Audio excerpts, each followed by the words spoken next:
Testing audio, testing audio, testing audio.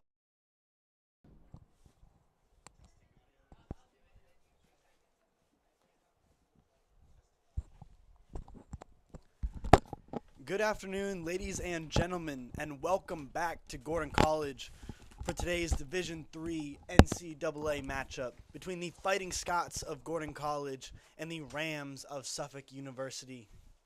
Today we have a slightly overcast matchup as we can't seem to see the sun today here in Wenham. It will be a rainy one this afternoon here at the Brigham Athletic Complex. The Scots are entering today's matchup with a record of 2-2-1 as they face off against the Suffolk Rams, who have had a stellar season so far, coming in at a 5-0-1 record. Ladies and gentlemen, my name is Henry Lonstein. And I'm Jose Matias. And we will be commentating today's matchup here at Gordon College. Henry, it's normally we say that it's a beautiful day for some soccer. I don't know if I can say the same thing today. It is not the case today. Thankfully, we got to drive up to the field today. I was not looking to have to walk up in the rain. Not at all, not at all. But it's I think it's a great day also to have first conference matchup. I think it's exciting. Scott's coming in here. Definitely looking for a first win in conference of the season. It's always important to start strong. And I'm expecting a very strong and very good game today. You know, Jose, I knew the energy was a little bit different here in the booth today. I couldn't quite figure it out, but I think you're right. It's the conference matchup. First one of the season. Stakes are always high, as this has incredible indications for what will come in the postseason. As now, all the games do matter. But in terms of conference play and trying to win a conference championship, the games that matter the most are the regular season games played against your in-conference opponents. Can slow down, can back down in any of these games. Now ball is being played by the Rams. They are being found in the top part of the field, being tracked down by Katrina Galvin on the Scots, and the Rams still having a bit more possession, able to settle the ball down, get some touches, being pressured by the Scots to play it back now, just past the half line. Ava Forsmith is going to intercept it for the Scots, but the Rams are going to recover it here.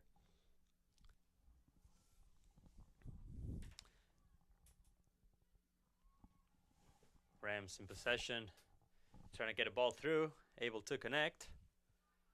And ball's going to be left in the middle for Leffler to deflect it, connecting now with Minconi. Minconi trying to get past her defender. Is going to connect with Liana Hanley. Hanley doing a great job at keeping the possession. She's going to be able to connect with Ada Forbes. Ada Forbes opening up for Chris DeRico. And DeRico now with time. She's going to try to set the cross. And able to find Minconi on that one. LaRue over the head. DeRico unable to keep it in bounds. And that ball's going to be played by the Rams from the sideline. And I want to make a quick mention. Today we do technical difficulties, the live stream. If you are watching this, it is not on our normal platform. It's through YouTube Live. And that was a last minute thing. We had problems with connection. So we're going to try to be able to keep updating with the score, since there's no scoreboard that we can provide at the moment. We'll try to change that at halftime, but yeah, Henry and I will try to do our best job to keep updated with time left and score. So now it's 3 minutes into the first half. Rams with possession after the Scots were trying to get the ball inside the box. And Ferrari Henry's gonna deflect it. Ball out of bounds for the Rams. Belmont for Pexman. Belmont once again. Middle, and now the Rams starting all the way from their defense. Adams opening it up.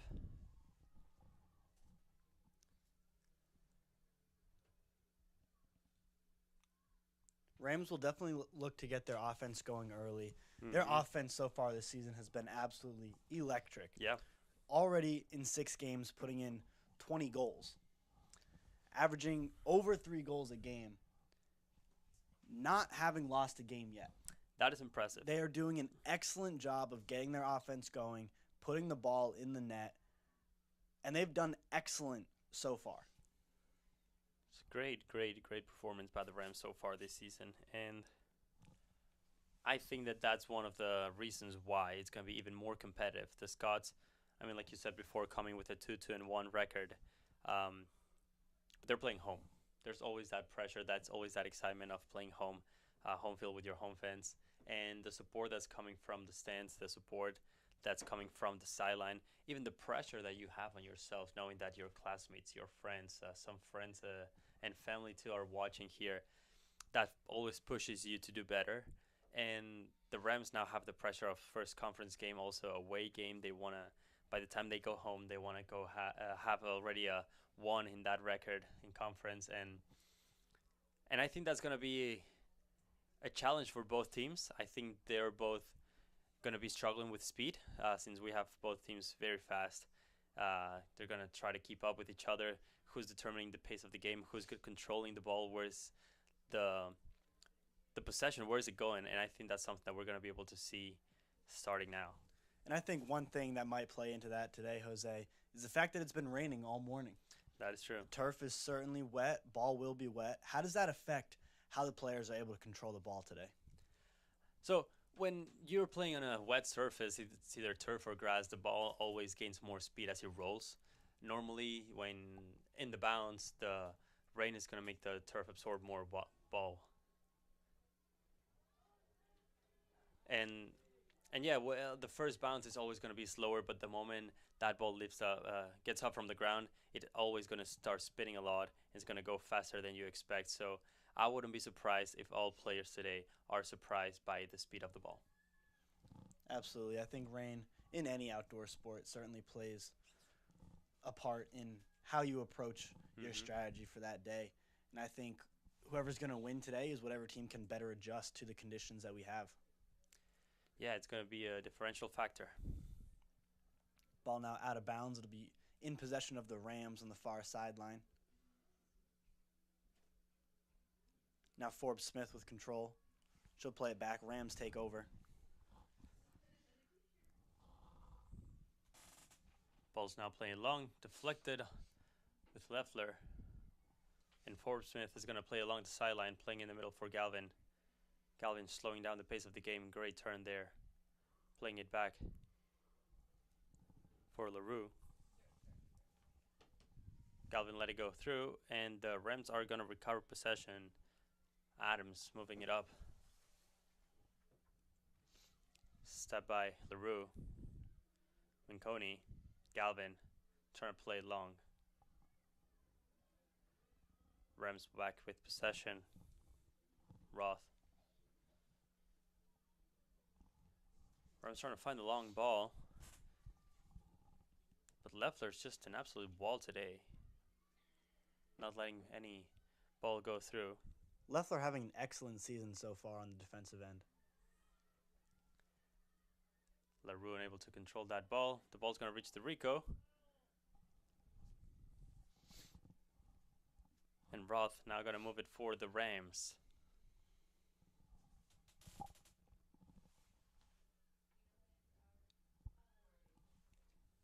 Rams being forced to play back. I think the Scots are putting a lot of pressure, forcing the Rams to start plays all over again whenever they start getting forward. They're definitely not allowing the Rams to get too comfortable on the offensive side of the field. Plenty of pressure going on as none other than Bankson comes out of net to try to make that defensive play. She's also been having an excellent season, as I feel like we 100%. say most of the time. Yeah, I think she's a very solid player, very solid goalie, and it's one of those players that you know you can rely on all the time on defense. Now, first corner of the game is going to go for the visitors from Boston, Massachusetts, Suffolk Rams. With 36 minutes and 35 seconds left in this first half, score of 0-0, we have the first substitution for the Scots. We got Ewan Lapp coming in for Gordon.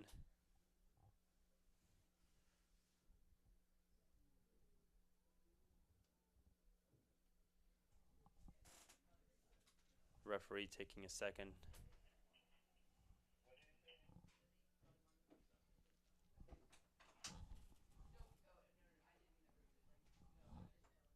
needing to readjust.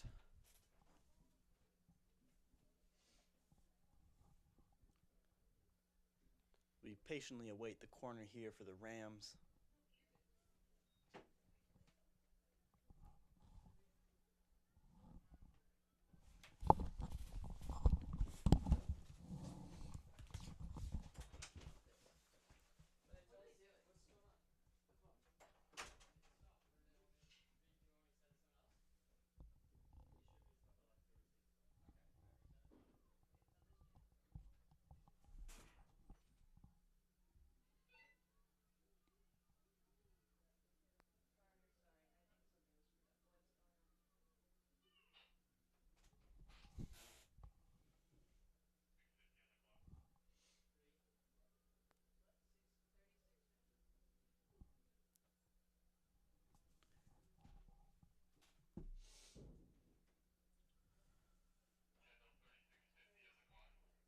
Clock now being reset from 35:45. We'll now add about a minute to make it 36:50, as the clock here was running down when it should not have been.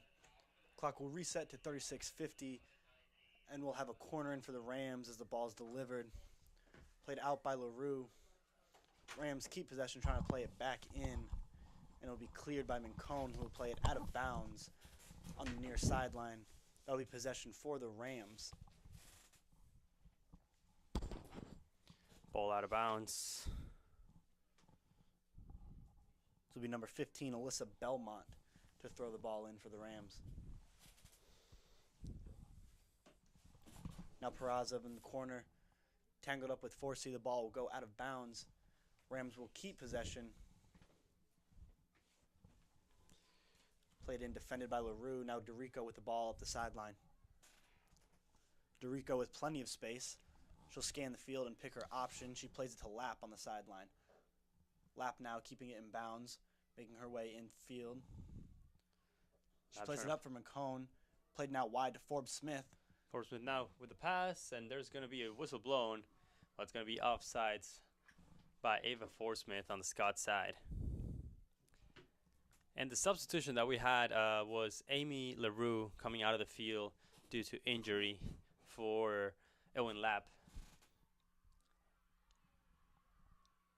Lapp now is going to have to resettle her position a bit, as Rachel Mincone was playing more of a striker alongside Ada Forbes and Ava Forsmith up top.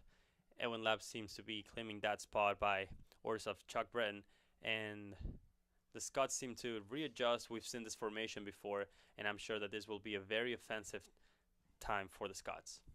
Ball through for Krista Dorico. Dorico with the ball, sets it for Mincone. And then Owen Lapp is going to miss the shot. Some contact from behind. Referee says. Incredible setup pass by Forbes to find Dorico coming in. Dorico playing that ball into the middle of the field, and it's just missed wide.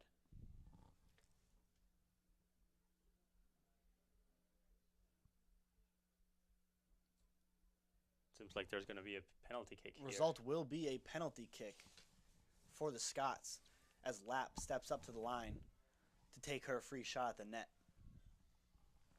Owen Lapp getting ready. Ferrari Henry will look to defend the net for the Rams.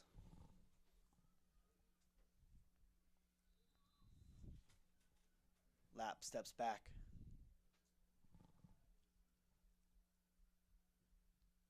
And she fires wide left. That one will not go for the Scots as the Rams escape a dangerous position there.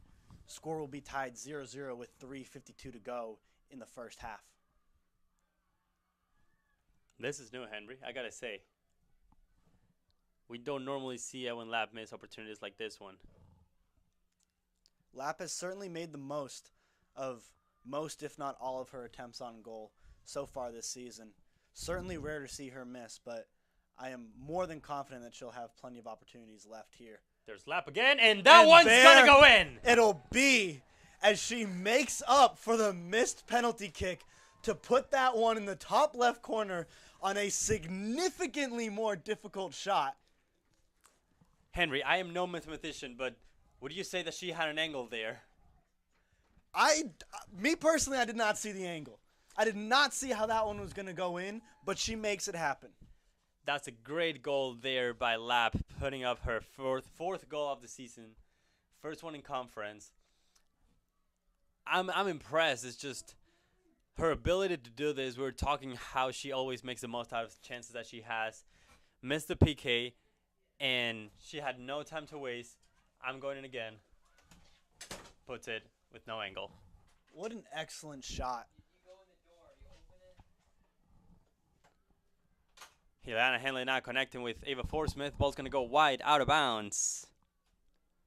And Jose, we did just get done saying how I was fairly confident that she would be able to capitalize off another opportunity. And she does, not seconds after missing that penalty shot to put the Scots up 1. That's just impressive. Now 32-43 to go here in the first half of play. The Rams will have possession as they're tangled up on the offensive side of the field. Ball's now cleared out to Forsey on the near side. She'll look to play it up. It'll be deflected by number 24, Isa Peraza. And we'll have a throw-in by Forsey. Forsey tries to find Dorico. It's going to be intercepted by Peraza. She'll play the ball in the corner as Leffler steps up to the defense and clears it out of bounds. Forsey with the throw-in now. She'll look for Forbes. Force is going to have another chance at a throw in here. Unable to find one of her teammates. The Rams are going to be the ones receiving that ball. That's going to end up in Force's feet. Bankston.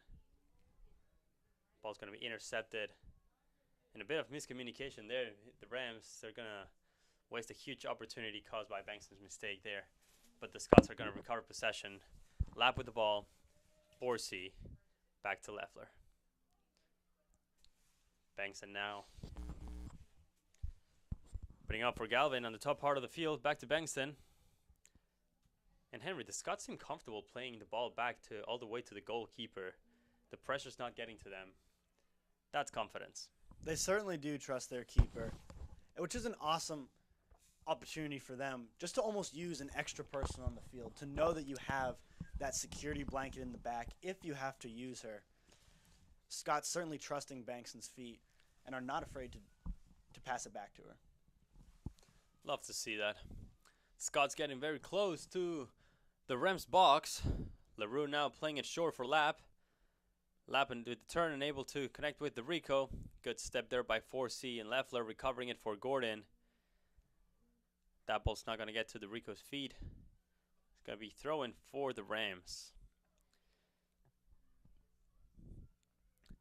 Lap trying to get to that ball. She's going to be double teamed, which seemed to be a recurrent thing in teams that Gordon plays. Ewan Lap always being double teamed, covered by 2 or more players sometimes we've seen. She is one of the most dangerous weapons that the Scots have in offense. Out of bounds, this throw is going to go for the Rams. Trying to play it quick. Good step there by Katrina Galvin.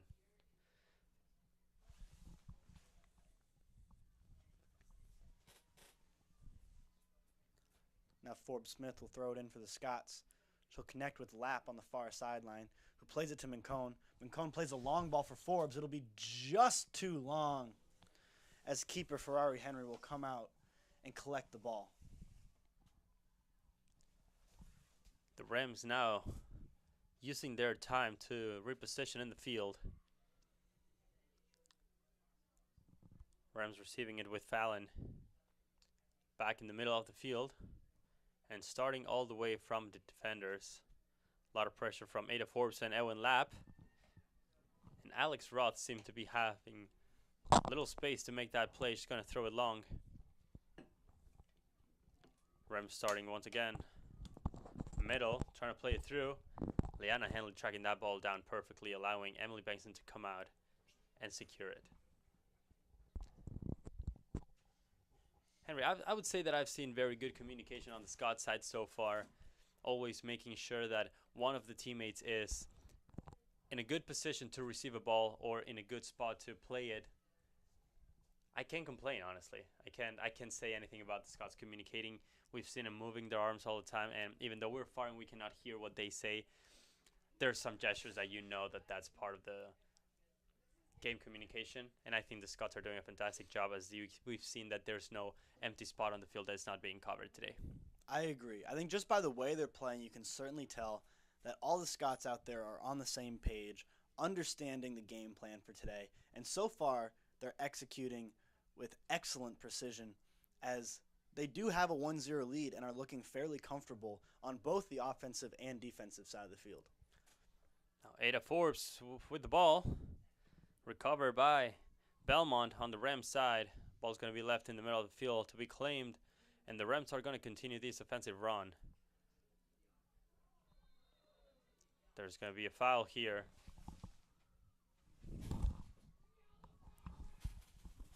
Ewan Lab being taken down. The clock will stop with 27:51 to go, and a yellow card will be given to number 14, Avery Porter, for that foul.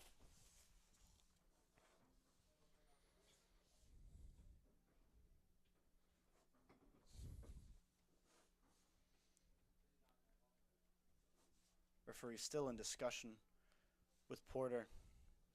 She'll now make her way back to the defensive side of the field, and the Scots will have a chance here.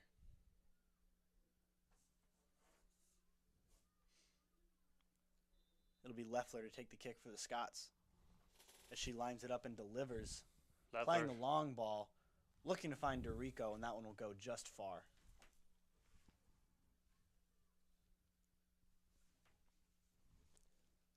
Now Ferrari Henry scanning the field.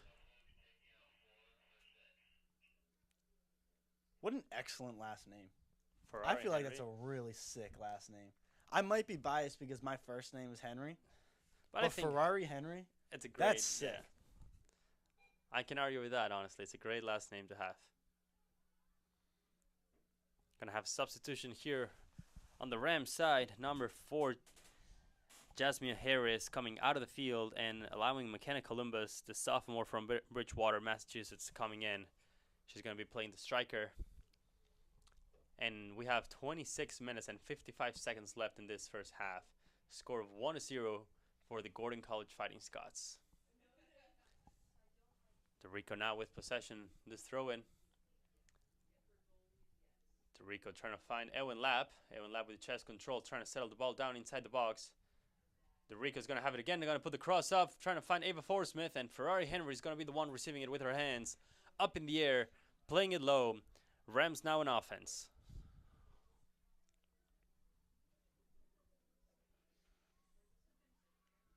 Footwork being shown off on the far side of the field.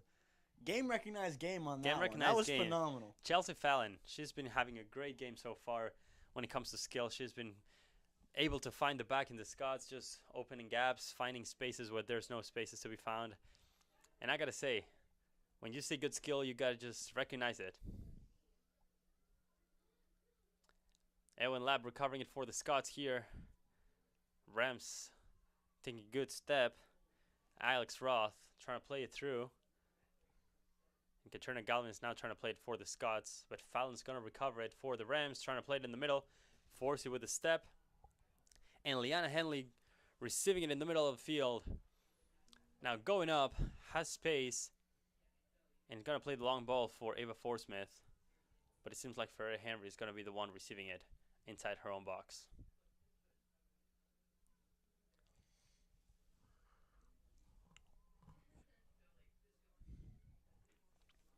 The Rams starting, building a play once again, and Katrina Galvin's going to kick the ball long.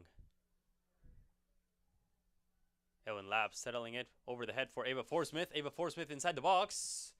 And that ball is going to be kept in bounds by Ferrari Henry, as the Rams were approaching a dangerous situation with a potential corner. LaRue now settling it for Scots. Rams intercepting and recovering possession. Forsey doing a great job tracking that ball down, allowing it to go out of bounds. Now, Jose, Yeah. We're about 24 minutes and 30 seconds left in the first half. I don't think it's too late for score predictions, even though we already have a goal. What are we thinking for today's game? I think for today's game is going to be a tough one. I think the Scots are going to win just by 1. And I'm going to call it a 3-2 today for the Scots. 3-2. I That would don't be an like it. exciting game. I don't like it. I don't like when the Scots concede a goal. But I think the Rams are looking dangerous. They've been looking dangerous the first half of this first half so far. And I don't doubt that because it's a conference matchup and the Rams have been coming in strong. They've had very great games, very high-scoring games. I wouldn't be surprised if they use their talent to find gaps and score on the Scots. I would certainly agree that today's game could be defined by the offense that we see. I'm hoping that defensive intensity can match. Mm-hmm. I agree with you. I think it's going to be a 1-goal game. Of course, I'm going to take the Fighting Scots. I think today's going to end in a 2-1 victory. 2-1 victory. For the Scots. I like that. If you watching at home, you are listening, and you have a score prediction, tweet at us at Sound of the Scots, Sound of the SCOTS, and let us know what do you think is going to be the outcome of this game. Let us know where you're watching from. If you are a Gordon fan or if you're a Suffolk fan, let us know at Sound of the Scots, Sound of the SCOTS. Jose, I think it's safe to say that one of our favorite things about commentating is the fan interactions that we get to have on our Twitter. Whether that's parents shouting out kids who are playing on the field, whether that's parents or fans just asking us questions about the game or what we think, any of our insights. We absolutely love interacting with anybody who wants to tweet at us. So feel free. If you want to shout out, you want to talk about anything, you want us to talk about anything, there's not a lot that we say no to. Yeah, that's correct. We read all the tweets. We always say that we read all the tweets except if they're inappropriate, but I don't think we've ever gotten an inappropriate tweet, so I feel like so far we can say that for 2.5 years now, Sound of the Scots, we've read all the tweets that have been coming in. Rams now trying to play the long shot, received by Emily Bankston. No danger, no scare. Not even a little worried from me, Jose. Not even a little worried. Emily Bankston, she did a great job stepping where the ball was coming. This is the kind of situations where you got to be, I don't want to say afraid, but you got to be careful with the ball bounce, especially in the rain like that, coming at goal. The ball can take a low spin, can take a high spin. It can roll higher than normal. It can go lower than normal. But the fact that Emily Bankston knew exactly where that ball was going, received it with her chest and her arms, and created no issue on goal. Lapp with an excellent turn to try and create some offense for the Scots. She tries to connect with Forbes Smith. Now DeRico will play the ball on the other side of the field for Lapp. Ball's going to be taken out of bounds. It's going to be a goal kick for our Henry.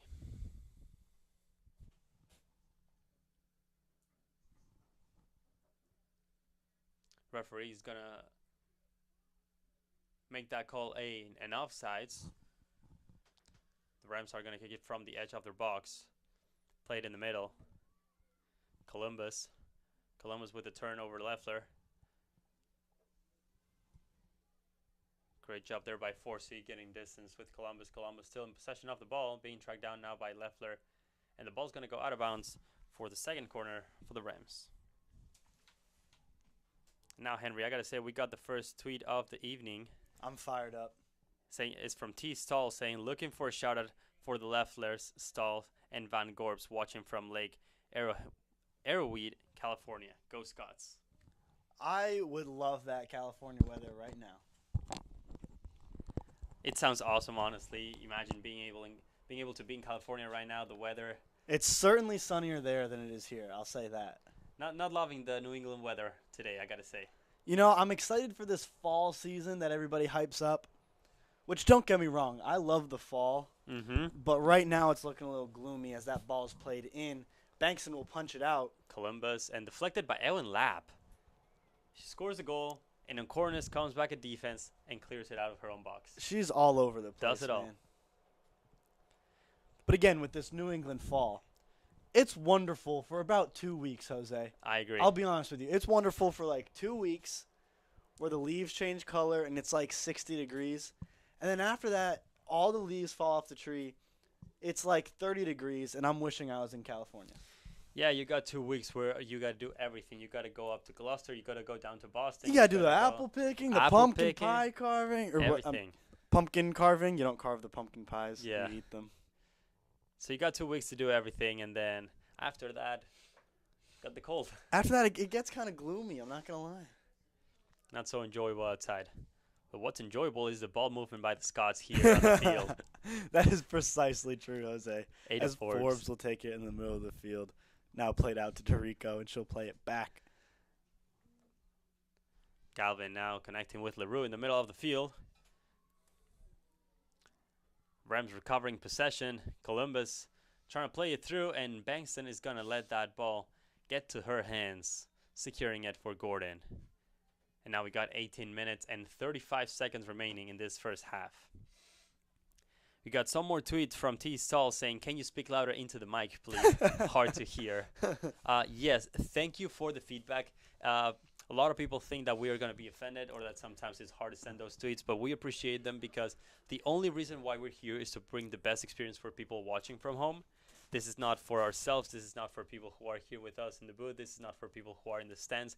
This is for all of you who are watching from home or different parts of the country or even the world. So yeah, please let us know if there's something that we can do to make the experience better. And thank you for letting us know about the sound. It should be louder. It should be better by now. Let us know if it is, please. It would certainly be awkward, Jose, if we were doing all this talking and no one could hear us. So we do appreciate the feedback. It makes us feel a little more purposeful. As Lapp makes her way into the offensive end of the field, she'll play the ball for Forbes Smith. Forbes Smith now on a defender. She plays the ball into the goal, and it will be deflected. Excellent opportunity for the Scots. Forbes Smith just barely unable to make that happen as it hits the hands of Ferrari Henry. Scots looking dangerous now. Scots are looking dangerous. I think they're confident with their 1-goal lead. I think it gave them a little bit more juice to try to finish off this first half, as we still have 17 minutes to go. They are playing as if they just started the game. Ball's going to go out of bounds, and it's going to be for the Scots possession. Grace Forsey going to be the one playing it, trying to play it long for Lapp. Lapp with control, playing it back for Minconi. Lapp taken down, no foul, says the referee. Dorico now with the ball playing over the head for Forbes. Not going to get to its destination. Columbus trying to clear it for the Rams. Ball settled down by LaRue. Columbus now this touch. And Forsey receives it for Gordon. Forbes Smith trying to find the opening onto the right side. Ada Forbes getting to that ball. Great turn by Ada Forbes. Minconi now with ball. Ada Forbes Smith. Ball up in the air. Ada Forbes with a shot, and that ball's going to go wide to the right. Jose, I think I'm going to say it, but the Scots are knocking on the door right now. They are knocking on the door. They are close to that second goal, and you can tell how bad they want to take a 2-goal lead here against the Rams. And you know what happens when you knock on the door for a long time. What happens, Jose? The door eventually opens. Exactly, it does. Exactly, it does.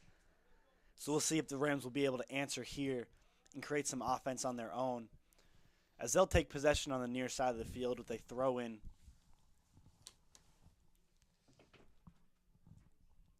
We got 2 more substitutions for the Rams. We got number 26, Sinclair Hart, and number 17, Charlie Adams, coming out of the field. And we're going to have Kylie Flynn and Daniela Petronio coming in for the Rams midfield. Rams unable to settle the ball down. Now Forsey is going to have this opportunity to throw in. Forsey for Lapp. Lapp with space. Going to put it for Ada Forbes. Ada Forbes trying to find her 3rd goal. Is going to be stopped by Ferrari Henry. Ferrari Henry. There we go.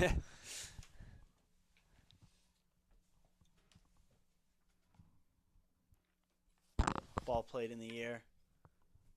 Headed off by Allie LaRue. Now Forsey plays it out of bounds. Scots will retain possession, and she'll take the throw-in. Forsey looks to connect with Forbes Smith. She does, who plays it back to Mincone.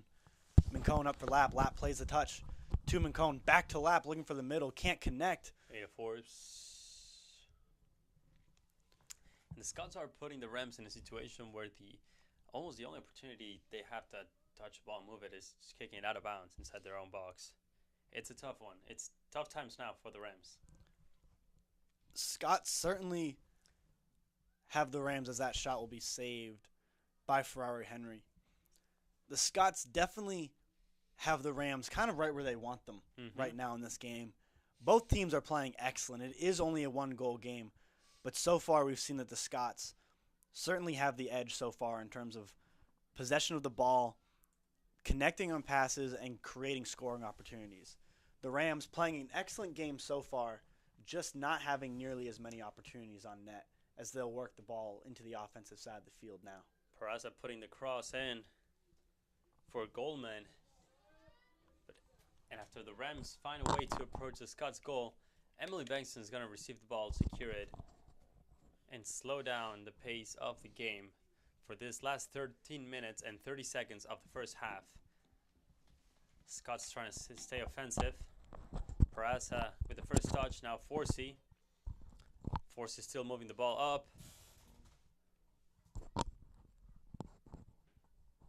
The Rams now with the ball. Great turn there by Avery Porter. Rams now try to play along sideline. Great step by Grace. Forces to stop that play. LaRue. And the ball's going to go out of bounds. Throw in for the Rams. Peraza leaving the ball behind for Young. Young trying to find Peraza up there. LaRue's going to clear it and deflect it. Flynn. Peraza. Step by Mincone trying to slow down the Rams space, but the Rams seem to be having more possession now. Getting it back. The Rams now starting all the way from the bottom. Belmont. Dorico now for the Scots. Playing it back for Galvin. Galvin in the middle for Forbes. Forbes opening for Dorico. And the ball's going to get stolen there by Belmont. Ada Forbes this time for Gordon. Unable to find one of her teammates in the middle of the field. The Rams starting from the back. Porter through the middle. Handler receiving for Gordon. LaRue tripped up. No call.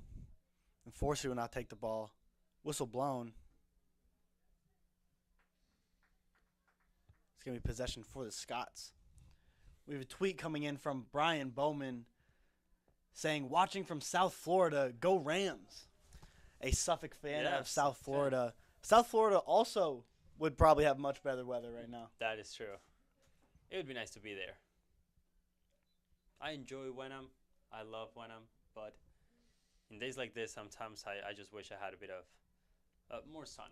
Sure. It has certainly cleared up since this morning. Mm-hmm. Excellent turn there by Forbes as she feeds it into Lap. Lap turning towards the middle of the field. The Rams now with possession as it'll be a race for the ball in the near sideline. Leffler on the defense. It'll go out of bounds and the Rams will take possession. Peraza now waiting for her teammates to come up. Peraza's going to leave the ball behind for Young. Young taking this throw in. Connecting with Goldman. Ball out of bounds again. Still Young with the throw in. Great step by Ali LaRue. Going to let Lap receive that ball. Playing it short for LaRue. LaRue trying to play it long. But no one to receive that ball. And Belmont is going to take her by herself all the way up. Now connecting along the sideline for Giovanni. Giovanni with the throw in. The Rams are going to force the ball out of bounds, and Scots are going to have a throw in here. After this sub, we're going to have Tia Fiden coming into the field. Also Nina Reese for Rachel Mincone and Christy Dorico. Reese going to be taking the left winger position. Tia Fiden taking the offensive midfielder. Leanna Henley tracking down. Ball's going to be long. Leffler getting the lead. Clears it for the Scots. Ada Forbes receiving it on top. Playing it short for Ruiz. Ruiz getting her first touches of the game. Forbes. Back to LaRue. Middle for Fiden. Great turn there by Tia Fiden. Fiden connecting with Forbes. Forbes for Ruiz. Good step by the Rams, topping the Scots offense. Columbus trying to get the ball up. LaRue going to get it for Gordon. Able to find Forsmith. Great step by LaRue there. Peraza with the ball for the Rams.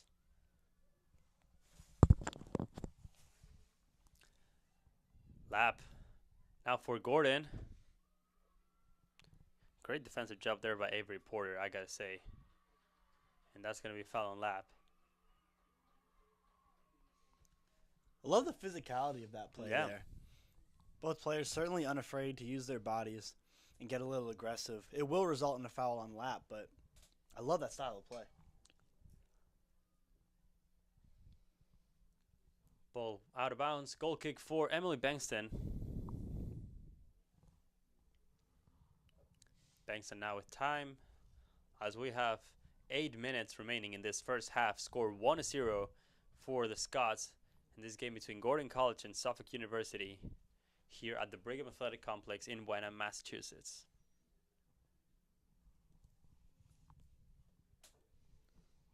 We have another tweet coming in from Tyler Tedeschi saying, watching from New York City, go Rams. New York. Jose, have you ever been to New York City? I have been to New York City. I went for the first time last Easter. Last Easter? Yep. So Excellent. This year, 2024, was my first time going to New York City. Definitely a big city. It is a big city. Definitely a lot going on in New York. Mm-hmm. Good pizza. Good bagels. That is true. But I'm not a huge city guy. No. I grew up in the city, personally, different city style in Spain. Sure. But still the city. And I got to say, New York City is just a bit too much for me. It's its own kind of thing, I feel like. There's not a lot that compares to New York City. No. It's big, too. I was only in Manhattan area. Didn't have the opportunity to go out of the island, but it was good. Good times. Ball's going to go out of bounds for a throw-in. Belmont now taking it for the Rams. Belmont trying to connect there with Giovanni. Ball's going to be forced out of bounds, and Katrina Galvin going to take this throw-in for the Scots this time. Trying to find Nina Ruiz. Giovanni with the clearing it. LaRue trying to get it back. There's going to be a whistle blown as Ali LaRue is being taken down. The ball's going to go for Leffler.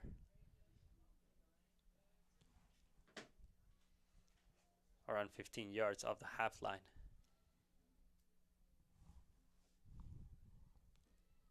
Leffler trying to play the low but long ball.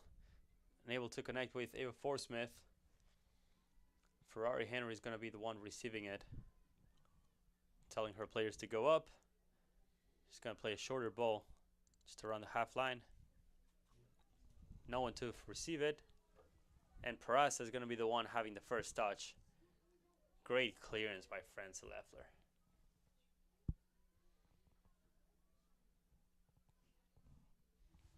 Forsey with the first touch now after that throw-in. Forsey clearing it up. Young playing it back for Flynn. Step by Leffler. Ruiz with possession of the ball right now. Rams recover it. Columbus trying to set the cross for Peraza. Peraza not the best first contact with that ball. Ball's going to go wide. Peraza certainly with an opportunity there to put one on goal. Definitely a hard ball to control, but a scoring opportunity nonetheless. You can tell that she was not super comfortable with that touch. As soon as she touched the ball and it was released off her foot, she made gestures, and it wasn't a best touch. But the Rams definitely getting closer. Opportunities like that, finding gaps. Peraza was by herself there, no one on the Scots defense to see her. But I'm sure that after that play, Coach Brennan is going to indicate to his players, find those players that are by themselves. Don't let anyone alone. Nina Reese, all ball, says the referee. Ferrari Henry receiving it to secure it for the Rams. Now just 4 minutes and 19 seconds to go in the first half of play, as Ferrari Henry will punt the ball to about midfield. Peraza with the ball once again for the Rams. It's going to be tracked down by Matty McNeely, the latest substitution for the Scots. Forcing now playing it from the out of bounds for Fiden. And the ball's going to go for the Scots as a throw-in. And we got some more tweets. One still from T. Stall saying, great job calling the game. We appreciate the job you do and the passion you do it with. Huh. Thank you so much. That was so kind. That was so sweet. I know you cannot see us. Oh my goodness. But Henry and I are both smiling now. Are you blushing, Jose? Are you blushing? My goodness. Blushing. He loves a good compliment. Tweets like this just make me very happy. Yeah. It's why we do what we do. Yeah. Like, we don't do this for the compliments, but just to know that people are enjoying what we do. It means a lot. Yeah, like, we prepare, we come here, we do it with passion. We try to be very intentional with what we do. So when people say stuff like this, it just makes me happy. And we got another tweet from Alyssa Floyd. Alyssa Floyd, former Fighting Scot. That's very true. Saying, great broadcast. G getting the W today. Roll Scots. Roll Scots. Roll Absolutely. Scots. Yes. Roll Scots. Alyssa Floyd, who I believe she's either watching from Arizona or Washington State. Both far away. Yeah. Very far away. Good distance in between. Both definitely not Massachusetts. Bit far from Wenham. But yeah, thank you so much, Alyssa, for watching from tweeting. We miss you here. She's also a former member of Gordon College women's soccer team. Absolutely. Yeah. So yeah, thank you so much. And if you want to be featured in the broadcast, tweet at Sound of the Scots, Sound of the SCOTS, and we will be reading your tweet, your comments. If you're a Gordon fan or if you're a Suffolk fan too, just tweet at us and we will be reading your tweets. Sound of the Scots, Sound of the SCOTS. Now just over 2 minutes remaining in the first half. Scots will hope to carry their lead into halftime. Rams looking to at least net one before they head into the break. Now ball being played up for the Rams. In a foot race now, Leffler and Forsum defense. Bankson making a save as that one was put onto the right side of the net. Great tracking job there by Bankson following that ball. A little bit more power on that shot, and I definitely think it had a chance to go in. Thankfully, Bankson had the time to track it down, make the diving play. And now she'll play it up. Hanley now with the ball. Rams now taking over. Columbus win the run. Great speed there by Columbus. Going to be followed by Ali LaRue, taken down. It's going to be a foul there. Favorable for the Rams. I got to say, Columbus was having a great run there. Definitely showing off the speed. Mm-hmm. The wheels were turning. It's one of those plays that, as a defender, in this case LaRue, you got to be willing to sometimes take the risk, stop the player. It's better to have a free kick like this one rather than have the player go all the way to your goal. Flynn getting ready to take this shot. Flynn trying to play it low. Bankston hands. Safe. No problem for Emily Bankston. Wasn't even a little worried, Jose. Wasn't even a little worried. Bankston gets it done. Double touch there with her hands. Receives it and now clears it. First touch by the Rams. Petronio. Now the Rams trying to play it long. Leffler getting ahead of it. Leffler is going to force it out of bounds through the sideline. The Rams trying to play it quick the last 15 seconds of the game. Score 1-0 here. LaRue clearing it. Ball out of bounds for the last 7 seconds.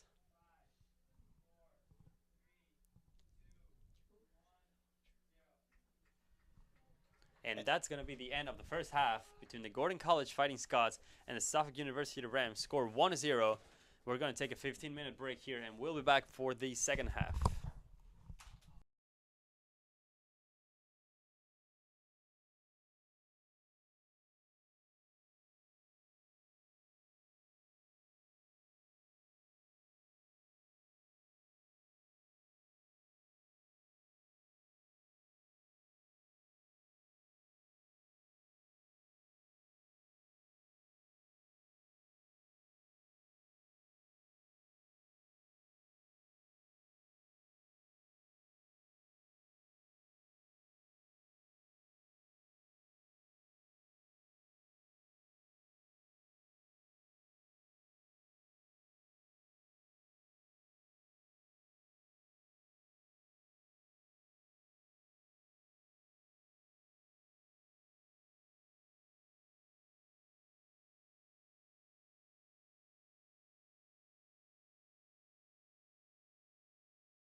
Ladies and gentlemen, welcome back for this second half of the game between the Gordon College Fighting Scots and the Suffolk University Rams. We are here at the Brigham Athletic Complex in Wyndham, Massachusetts. This contest of the CNE first game conference for both teams, and the score is 1-0 here for the Scots playing against the Rams. The ball's rolling. Scots on possession here with Ellen Lapp and Chris DeRico connecting. Gosh, Henry. I'm fired up for the second half. Second half. I am fired up. We had a great first half, and I'm expecting some more energy this second one. I'm not expecting any of the teams to back down, to slow down. I'm actually expecting both teams to come out stronger. They all had talks during halftime of what needs to be done in order for, of course, each team to win. What do you think, Henry? I absolutely agree. I think we saw plenty of scoring opportunities for both teams in the first half. And I think going into halftime, coaches were able to make some adjustments, change up some schemes. I think we're going to see each team be able to capitalize on the differences and the adjustments that they're making in this second half. So I'm hoping, again, my score prediction was 2-1. So I'm thinking we're going to see at least anywhere from 2 to maybe 3 goals scored I wouldn't be surprised in this second half. I think the offense is there for both teams. I think they've been connecting on passes. I think they've been putting the ball in front of the net. And I think it's only a matter of time before a few start making their way into the goal. I agree. Now the Scots have had already an opportunity in this first 2 minutes, getting very close to the Rams' box. The Rams have had a very good opportunity approaching the Scots' box. And now both teams are playing strong. They're both teams being very offensive. I am not expecting teams to just stay in their own box, wait for the other team to come, and just defend. Scots now with possession of the ball. Chris DeRico. DeRico using great speed on that play. And she's going to be stopped there by the Rams. Alex Roth.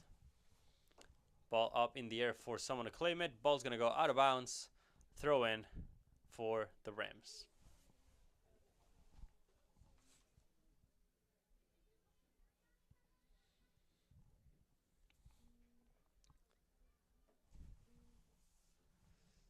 Now possession for the Rams as LaRue clears the ball out of bounds.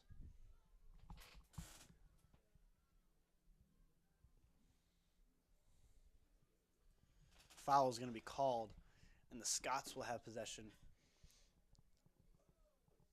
as Galvin will take the kick. Galvin letting her offense set up before she delivers the pass.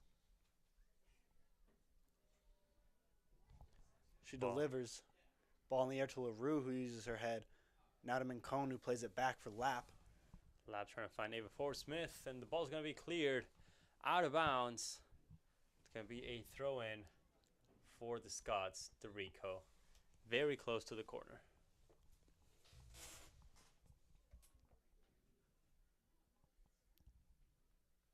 DeRico with the ball up, trying to play it short for Lapp. No one to receive it. And that ball's going to go out this time for a corner for the Scots. Great opportunity here to make something happen. You know, I think that was a strategic throw-in by DeRico, putting it on the baseline and creating that corner for the Scots. An underrated play 100%. Will result in a scoring opportunity now for the Scots as Forbes-Smith lines up in the corner. Ball far post. And ball's so close to going in. Leffler with the header. DeRico playing it back for LaRue. And that ball's going to be saved by Ferrari Henry. Scots are getting close with just 5 minutes into the second half. A lot of opportunities already for Gordon. I'm sure there will be plenty more to come. Scots now with possession. Forbes-Smith trying to find Forbes. 4C in the middle. Ball's going to be recovered here by the Rams. The Rams playing in the lower part of the field with Giovanni. Ball intercepted by Ada Forbes. Ada Forbes playing it with Mincone. Mincone playing along the sideline for Ava Forbes-Smith on the top part of your screen. cross, and that ball's going to go wide, out of bounds. Goal kick for the Rams.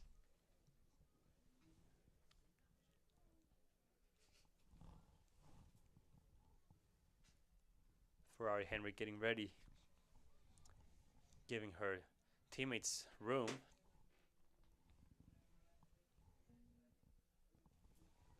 Ball's going to be played short. DeRico recovers it for Gordon. Lap now with a heel touch. Lap trying to get it back for the Scots. Lap gets it back for Ada Forbes. Ada Forbes now with Ali LaRue. LaRue playing it through for Minconi. Minconi up, and there's going to be a handball there by Minconi. Ball's going to go for the Rams, just outside their own box.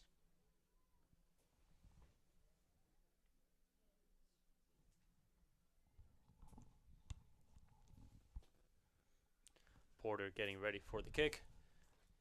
Tries to play it long. Top sideline.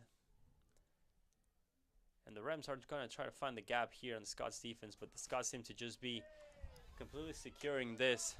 Ava Forsmith now on the run, connecting with Lap. Lap trying to play it through for DeRico, and Ferrari Henry is going to get to it first. Catching it with her hands.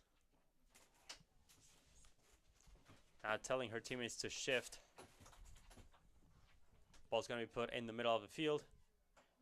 Columbus with the first touch. Henley now for the Scots. LaRue, Minconi, Henley.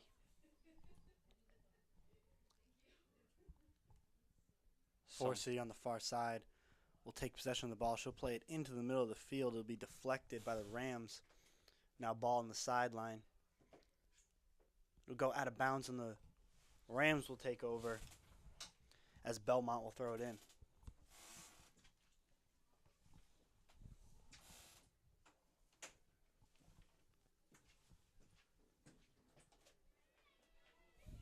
Ball goes out of bounds, and it'll be Ferrari Henry with possession.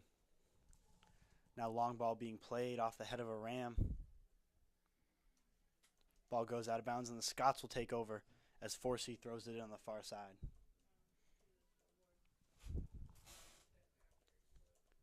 Now Lap looking to take a touch. She'll go down.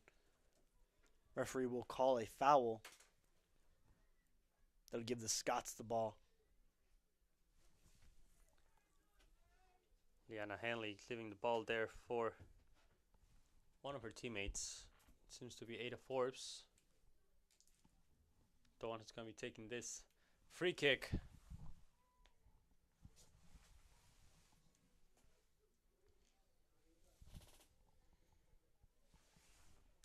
Ada Forbes waiting for the referee's whistle. Wall in front of her. Ada Forbes trying to play it long. And that ball's going to go out of bounds, just high.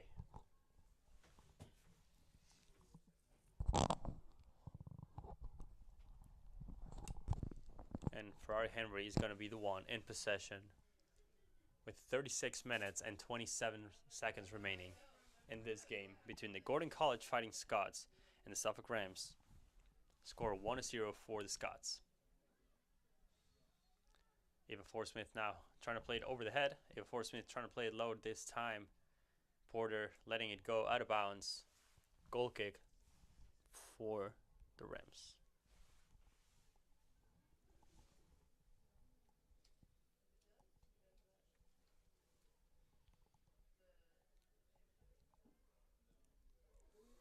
Minconi deflecting that ball. And there's going to be a foul on Minconi. Porter taken down after that mistake. The ball hitting Minconi's body. If one of those plays you manage to keep possession, secure it, and continue inside the box, it's very dangerous. Very dangerous. That's the kind of situation that as a defender you don't want to be put in. You don't want to put yourself in that situation, and you don't want to put that goalie, your goalie, in that situation. So the Rams getting lucky on that one. Definitely, and I think Mincone showing off her effort in that play, making the deflection and trying to gain possession for the Scots, certainly shows off how bad she wants it for this team and is setting the tone for the rest of this Scots soccer team. With about 35 minutes to go in the first half, Scots defending a 1-0 lead, but certainly hoping to put at least as many goals as they can in the back of the net and add to their lead here. And now Elwin Lab being taken down by Porter on the top end of the box. There's going to be a free kick here for the Scots. Ava Forsmith getting ready. She's going to be taken as a corner. Similar concept, I would say. The Scots getting ready, everyone inside the box, except for Grace Forsey, Katrina Galvin, and Emily Bankston. Bankston, the only one on the Scots side who is on her own side of the field. Ava Forsmith now, ball up in the air, far post. No one to touch that ball. The Rico's going to get to it, letting go out of bounds after the Rams had a slight contact. Whistle blown, going to be a corner for Gordon.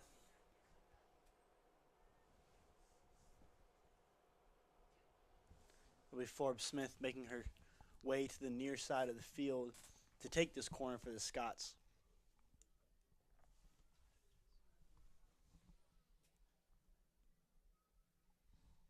Forsmith trying to find the middle of the box. Ball's going to be left. No one to receive it. Giovanni is going to be the one taking it for the Rams. And now she's on the run, being tracked down by Ada Forbes. Great speed there by Forbes. Forsey stops it. No problem for Gordon as they continue on offense this time. Long ball for Lap. Unable to get to that one. The Rams in possession.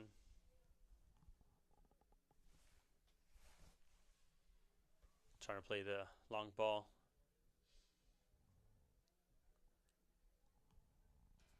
Forsey is going to have a throw in here for the home team. Ava Forsmith over the head trying to turn. No foul. Porter clearing it for the Rams. Step by Forsey trying to play it up for Lap. Great outing here by Ferrari Henry. Ferrari Henry doing an excellent job of just coming out of the box and collecting the ball. Scott's playing the long ball, trying to utilize it. Minconi now with the chance. And Ferrari Henry again receiving it. Henry. Yet another chance for the Scots put away by Ferrari Henry coming out of the box and retrieving the ball. She's done an excellent job of that so far today. Scots, as I said, trying to utilize that long ball, just putting a bit too much on to where Ferrari Henry is comfortable coming out and making the save. If they can just take a little bit off of that long ball, forcing Ferrari Henry to stay in the box, stay in the net, they might have a chance to put one of these on goal. Now headed off of Galvin into a Suffolk defender that will give Scots possession. Now she'll throw it in, looking to connect with Forbes. Now LaRue with possession. She'll play it back for Hanley, who switches the field to Lap. Lap now looking to make a turn or pass it back. She chooses to pass it back. It'll be intercepted. Columbus now on the run. Top part of the field. And that ball's going to go very long. No one to get to it. Lap. Bankston's going to have a goal kick here. Oh, we're going to have subs here for the Rams. We're going to have Giovanni, number 20, and Murphy, number 2, coming out of the field for number 13, Fallon. And also number 28, Goldman, coming in. Bankston will play it short for Leffler. And Leffler will play it up to Forsey. Out of bounds. Ball for Gordon, says the referee. Lap in possession. Out of bounds again. Still on the Scott side. Forsey having a busy day on the sideline today with a lot of throw-ins. Minconi playing over the head for Ava Forsmith. Deflection by Porter. The Rico receiving it for the Scots. Unable to get to Ava Forsmith. Ava Forsmith makes some contact, forcing Porter to deflect it. LaRue with the header. Liana Henley. Minconi playing it back for Ali LaRue. LaRue opening up for Henley. Henley now trying to find the gap. Plays it there for Ava Forbes. Ava Forbes unable to settle it down. The ball is going to be cleared by Forsey. Trying to find Lap. Lap being tracked down by a lot of the Rams players. Belmont staying one-on-one with Lap. Columbus now with the first touch. The Rams skipping the ball in bounds. Great step by Francie Leffler. Middle of the field, Ali LaRue. Ava Forsmith. Great touch by Ava Forsmith. Quality touch. Ada Force for Krista DeRico. Krista DeRico now opening in the middle for Ada Force. Ada Force with the left foot. And that ball is going to go in! Off of a deflection. Goal for Gordon! What a bounce that ball took. Ada Forbes lining up the left foot, puts a rocket on net, deflected by a Rams defender, bounces over the head of Ferrari Henry, and finds itself in the back of the net. I gotta say, Ferrari Henry was very well positioned to receive that shot, but that deflection off Porter is what made it impossible for her to catch that ball. Great job by the Scots. They were definitely looking for that one, and they were making way for it. It's no surprise. It was an excellent setup for an excellent shot. The ball certainly didn't go in the way that Forbes may have expected it to go in. Nonetheless, it goes in the net and gives the Scots a 2-0 lead here in Wenham with 30 minutes to go in the second half. I gotta say, plays like that, the Scots were the whole building of the play was for that ball to go to the back of the net. And situations like this, people call it the luck because of the defender's deflection. But in order for the defender to be able to deflect it into the goal, you have to be there. You have to create the chance. You have to be putting in the pressure for the defender to make a mistake. If you are not there, those situations don't happen by themselves. Absolutely, and it certainly puts the pressure now on the Rams. Now, just 30 minutes to go, down 2 goals. If they even just want to tie this up, they're going to have to certainly find some electricity in their offense, turn the heat up just a little bit, and get something going. I agree. Now, Ada Force has a possession again for the Scots after the Rams were getting very close to Bankston's goal. DeRico playing along the sideline for Ava Forsmith, and the Rams being forced to force the ball out of bounds. Alex Roth. And DeRico is going to be the one leaving it here for Lap, as the Scots are in need of a power throw here from the sideline. Lap playing it back for Galvin. Galvin back to Lap. Lap trying in between the legs. Ball out of bounds again. And this time it's going to go for the Rams. Scott's not so very happy with that decision. Katrina Galvin, the first touch. Columbus unable to settle it down. Ball's going to go out. Still for the Rams. Galvin with the header. Rams being forced back. Hart's going to be taken down. It's going to be a foul on the Scots. And for this second half, now we are almost halfway in. We still have a Twitter. If you are watching from home or from a job or from anywhere else, honestly, and you are watching the live stream, please let us know a ton of the Scots. Great save by Emily Bankston, but that ball is still going to land on Goldman's foot. She's going to have an easy tap in after beating Bankston on that one. Bankston with an excellent initial save. Deflection fortunately goes behind her, and there's not much you can do after that opportunity as the tapping goal finds its way into the net to cut this Scots lead to 1, as we now have a score of 2-1 with 28:07 to go in the second half. Yeah, I mean, this situation, the Rams were having the lead. They were being stronger. They found the great pass for Goldman, and Goldman was able to take that shot. Bankston made the save, but that unfortunate bounce. And it's the same thing that we said before. Ball now played up for Forbes Smith. Ferrari Henry comes out Great save and there. snags that one for an excellent save. I can certainly tell the energy is a little bit different on the field now. Yep. Aggressiveness has gone up. Intensity has gone up.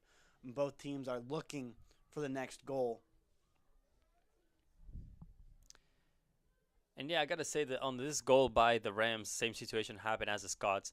It was just an unfortunate bounce after Bankston made that save. But in order for Goldman to put that ball in the back of the net, she had to be there. And the fact that she was still making that run, she finished the play and she was able to score that goal for the Rams. Nothing to say, just goal for the Rams. Congratulations. It was a good play. Ferrari Henry receiving that ball after the Scots were trying to find the long pass. Unable to reach Ava Forsmith. Now Ali LaRue settling it down for Gordon, playing it for Ada Forbes. Lap, laying it for LaRue. Deflect that off. Ballman. Leffler back to Forsey.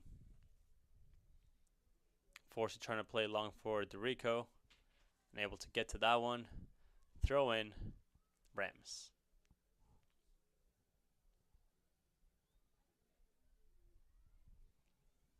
Rams with possession on the far sideline.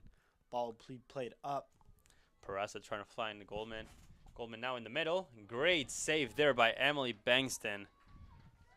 Fallon putting just her foot in to make contact, aiming towards the goal.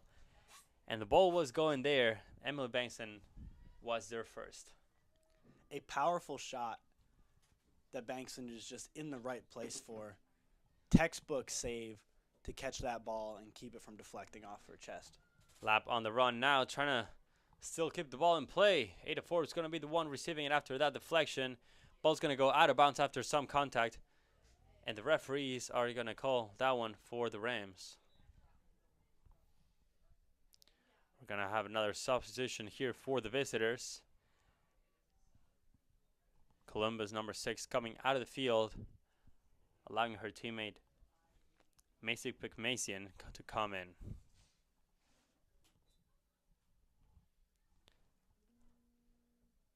Ball out of bounds this time for the Scots to take it.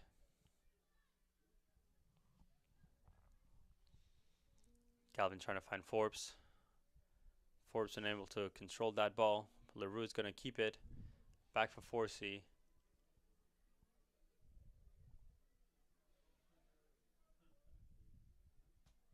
Scott's now on the run. Ava Forsmith. Forsmith trying to play it through for Lab. That ball's going to go too long. Ewan Lab not being able to get to that one. Ferrari Henry now slowing it down. No rush on the Rams side. Starting with border. Pressure from Manconi. The Scots seem to need another goal. There's going to be a foul there on Charlie Adams. Daniel Henley was taken down, and that's going to be a free kick for the Scots. Ava Forsmith claiming this ball.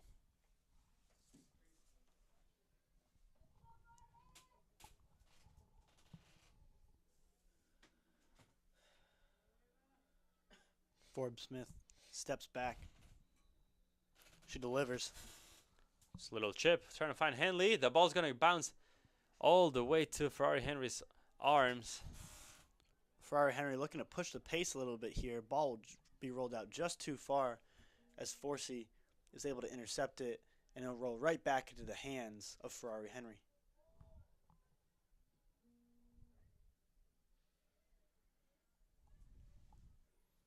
Ball now possessed by Suffolk. Off the foot of Lap. Now in the air. Ball will go out of bounds, and Galvin will throw it in for the Scots. Galvin trying to find LaRue. Deflected off of Fallon. Out of bounds again. Galvin another chance.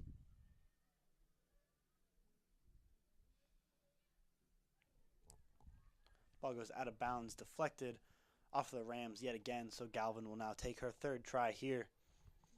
As it's headed back to Galvin, she'll play the ball up. Looking for Forbes Smith. Unable to connect, and the Rams take over. Now Hanley on the deflection as the ball rolls out of bounds.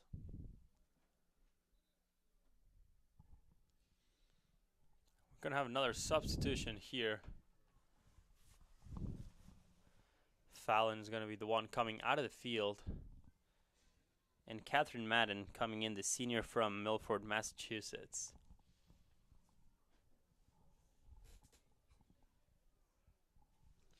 Rams trying to put the ball now behind the Scots' backs. Ava Forsmith forcing the Rams to go back. Al LaRue now with the first touch. LaRue playing it through for Lap. Lap, great cut, leaving it for Ava Forsmith. Now with the ball for Lap. Lap with the chip, and that's going to be saved by Ferrari Henry. And it seems like the referee is calling a penalty kick. Second one for the Scots.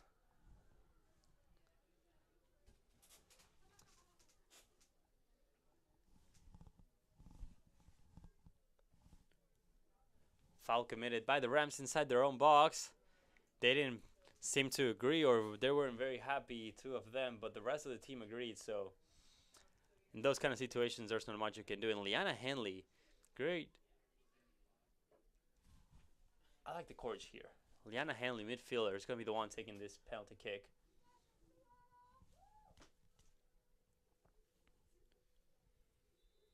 Referee gives the okay. Haley will step back.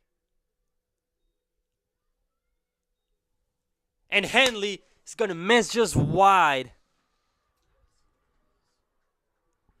Second penalty today for the Scots that they'll miss wide on the net. Henley trying to put it too close to the post that ended up going out. Now, Jose, I believe out of all the games that we've commentated here in Wenham, we haven't seen any penalty kicks. Now today, well, this Not season, on I believe. on the season for the women's side, yeah. Now today, seeing two, certainly rare. Missing two also. Yep. I'd say even more rare. Yeah. It's a very out of normal situation, and the Rams, I'm sure they're going to try to take advantage of this one, because when you have opportunity like this one and you don't capitalize, the opponent is just going to take that to their advantage. And the Scots, they have a lead right now, 2-1, but this is the kind of score that it's very tricky. Normally in situations like this, if the opponent manages to score one more goal, they're tied. And with that momentum, once you see that score 2-2, it's very easy for the team that's coming back to score a third one. So the Scots definitely want to put the third one up the scoreboard before the Rams do the second. Because in this kind of situations, when you forgive, when you don't put the ball in the back of the net, when you have the chance, the opponent's going to come at you.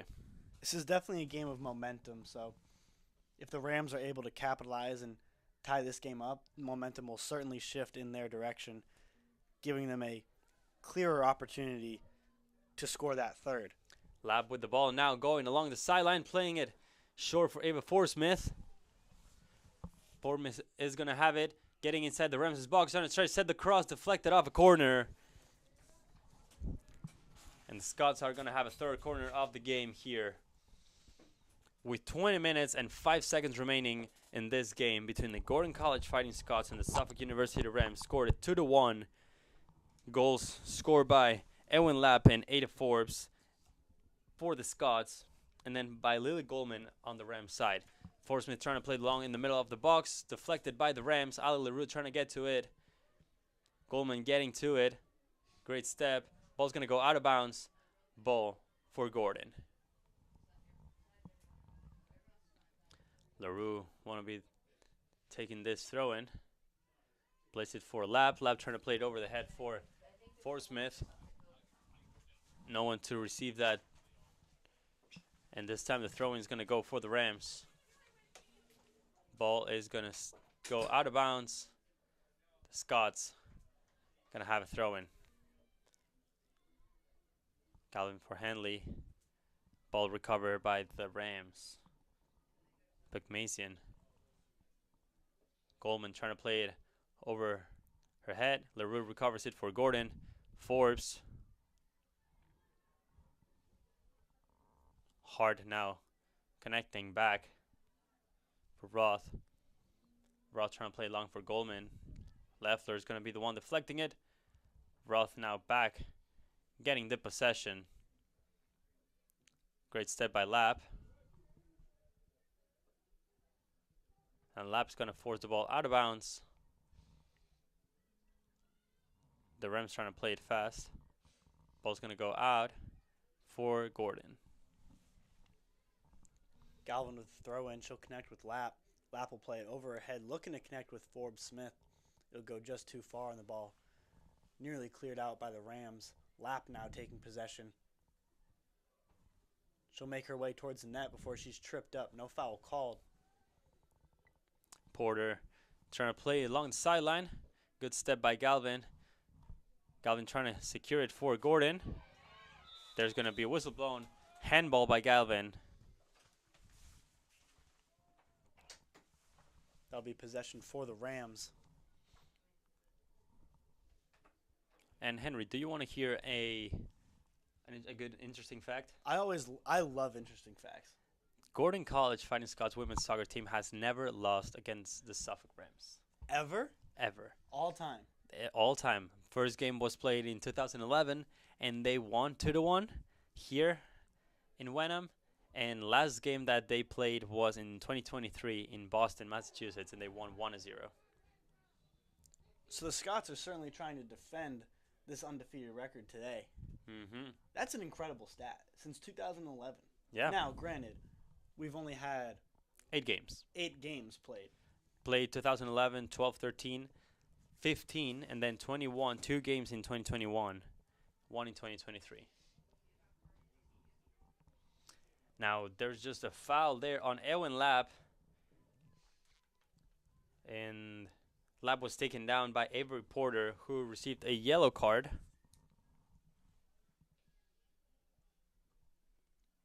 Sorry, not Porter. I believe it was Giovanni. Now, Avery Forsmith trying to play the ball inside the box for the Scots. Francie Leffler with a shot deflected by Porter.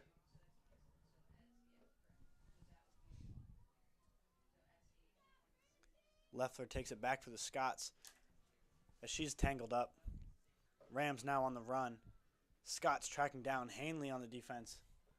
Forsey stepping out to stop the ball, and she'll take possession for her team. Now the Rams, it'll be Belmont on the sideline. Belmont plays it to Hart, who plays it back for Roth. Roth now scanning the field. She'll push the ball up, looking to connect. Rams still in possession of the ball. Goldman trying to get inside the Scots box. Hanley doing a fantastic job tracking that ball down and recovering it here for Gordon. Hanley connecting with the Rico, and the Rico is going to have time to go up. No one pressuring her. The Rico tried to play the long ball along the sideline for Lab, and able to secure it.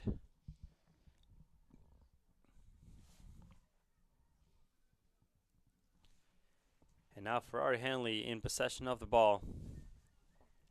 Rams in no rush. Just under 16 minutes remaining in this game. Scored 2-1 between the Gordon College Fighting Scots and the Suffolk University Rams. Great step by Ada Forbes. Ada Forbes trying to play it for Ewan Lab. Ewan Lab inside the box. And the ball's going to send out of bounds by Alyssa Belmont.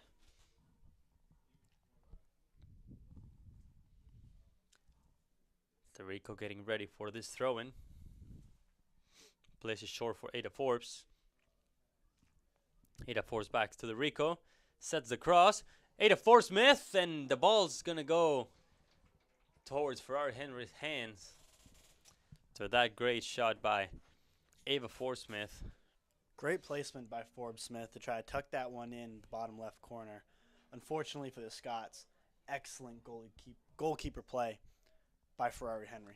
Lab trying to play it long, and that ball is going to go out of bounds. And more substitutions on the Rams side. We're going to have Charlie Adams coming out of the field.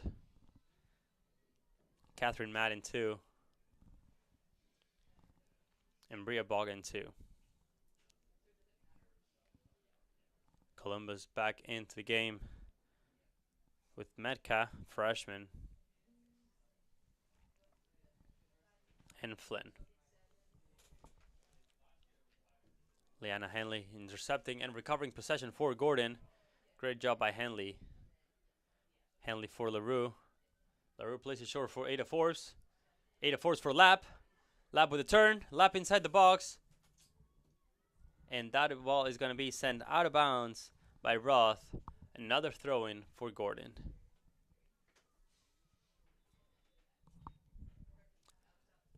This time the substitution is going to happen for Gordon.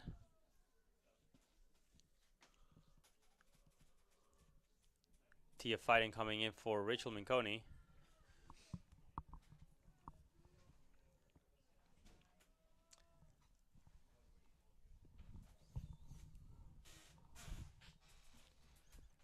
Forbes.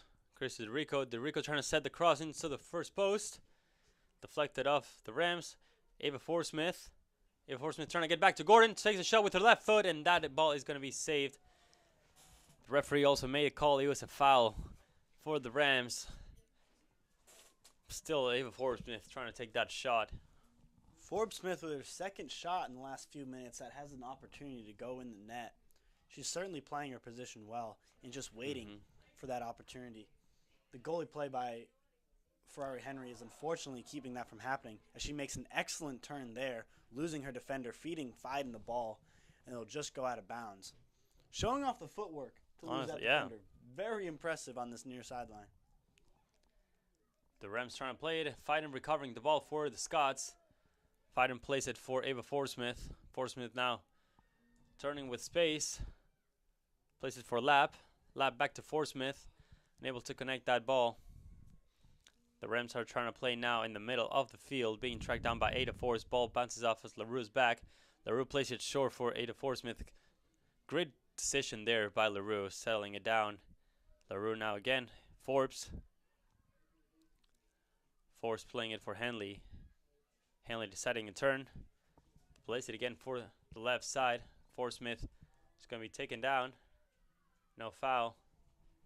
Peraza clearing it. Ball is going to stay in bounds. Coleman now trying to take a shot in goal, and Bankston's going to receive it. Busiest play for Bankston in the last 10 minutes. It's been pretty quiet around her box. Certainly hasn't had as much going on in her goal as we have on the opposite side. I'm sure she's not complaining, though, as the Scots are trying to defend this 2-1 lead. Not at all. As a goalie is one of those situations where you love to play. You want to show that you are good, that you're capable of making good saves, that you are reliable in goal. But at the same time, you don't want to be put in a situation where you need to work. This ball will be cleared out by Roth. We'll have a Scots throw-in by Forbes Smith. And another substitution here. Nina Ruiz coming in for Christy DeRico for the Scots. Ruiz is going to be taking the right wing.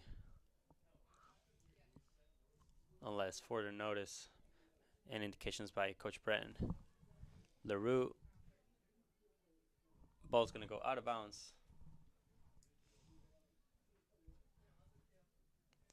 Goal kick for the Rams starting now. Porter with the ball. Plays it back for Ferrari Henry. Pressure by Forbes. 11 minutes remaining in this second and last half in the game between the Gordon College Fighting Scots and the Suffolk University Rams. Score 2-1 for the Scots here in Wenham, Massachusetts. Ball being tried to play long for Columbus. Grace Forsey tracking down. Ball's going to go wide, out of bounds. Bankston, goal kick. Now just over 10 minutes to go in this second half. Rams will be eager to tie this game up with time quickly running down. They'll try to take advantage of any opportunities they get to try and tie this game up. Now 10 minutes and 15 seconds remaining in this half. That is 10 more minutes than you need to score a goal. It only takes a few seconds to bring the ball all the way up to the field and score a goal. So Scots need to finish strong if they want to secure a victory here. Again, this being a conference game, stakes are certainly higher than just any other game, as both teams are looking to make their way up the conference standings to secure a playoff spot. The Rams now in possession. Flynn getting to that ball in the top part of the field. Great coverage there by Nina Ruiz. Ava Forsmith now with possession for the Scots. Forsmith trying to play it through for Lap. Lap gets to that ball, tries to turn to the inside of the field. Roth's going to recover it for Porter. Step by LaRue. LaRue's going to be taken down. No foul, says the referee. All ball. Francie Leffler. And the Rams seem to recover the ball. Medka Playing it for Columbus. Columbus inside the Scots box. Great defensive job there by forcing Leffler. Good communication amongst the defenders that they are able to stop the Rams.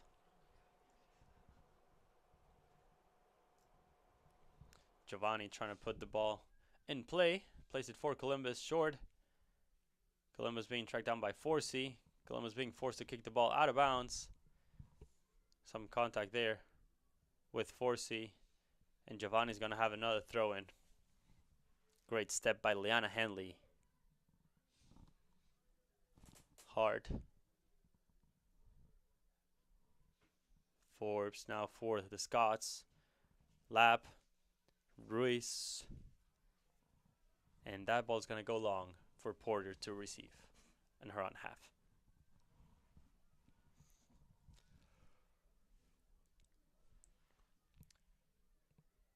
Now Henry. the Rams will look to set things up. Yes, Jose.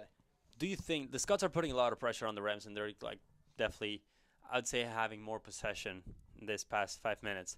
Do you think that's enough for the Scots to secure this score? I think as long as the Scots can continue to play the game that they have been in the first half and throughout the second half so far, then they'll be able to secure a win.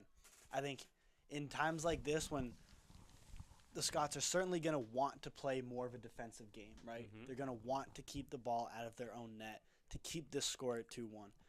As much as they're going to want to do that, I think they need to continue to play offense the way they have been, continue to try to score the way they have been, because what they're doing on offense is possessing the ball. And any time that they have the ball means that the other team doesn't have the ball. As that shot will just go off of Ferrari Henry, who appears to be frustrated with her defense. Certainly showing the passion here in this one. But as I was saying, Jose, I think if the Scots can continue to keep playing offense the way they have been, it takes away chances for Suffolk to get back in this game. And so I think they just need to keep doing what they've been doing, not overcomplicate the end of this game, not try to play too much defense, and just keep playing the way they have been. Then they should be able to lock things up here. Ball up in the air after that corner. Ali LaRue now trying to take a shot from afar. Tapped by Ada Force, and that's going to call out be offsides by the referee. Scots were trying to put the third one up in the scoreboard. I got to say, it was a great shot there by Ali LaRue. Good positioning there by Ada Forbes. Just a few inches back would have been ideal for that goal to go up the scoreboard. And the Rams wasted no time trying to get right back in the game after that goal was waved off. Unfortunately for them, the whistle will be blown to slow things down here, and Leffler will step to the ball for the Scots. Foul there as Tia Fiden was taken down. Now Leffler with the free kick. Tries to play it short for Fiden. LaRue now with a header to be received by Ava Forsmith. Parasa and Forsmith. Parasa's going to take it. Played back. The Rams now in possession. Bigmasian. Forsmith. Bigmasian again with the ball. Back to the Rams. Parasa clearing it. Galvin with the head. Bigmasian trying to find it for the Rams. Ball's going to go out of bounds. Still possession for the Rams. This time as the throw in. Parasa trying to find Goldman. Goldman chipping it behind Galvin's back, and that ball is going to go out of bounds by Forsey. Going to have another substitution here for the Rams. Belmont coming out of the field.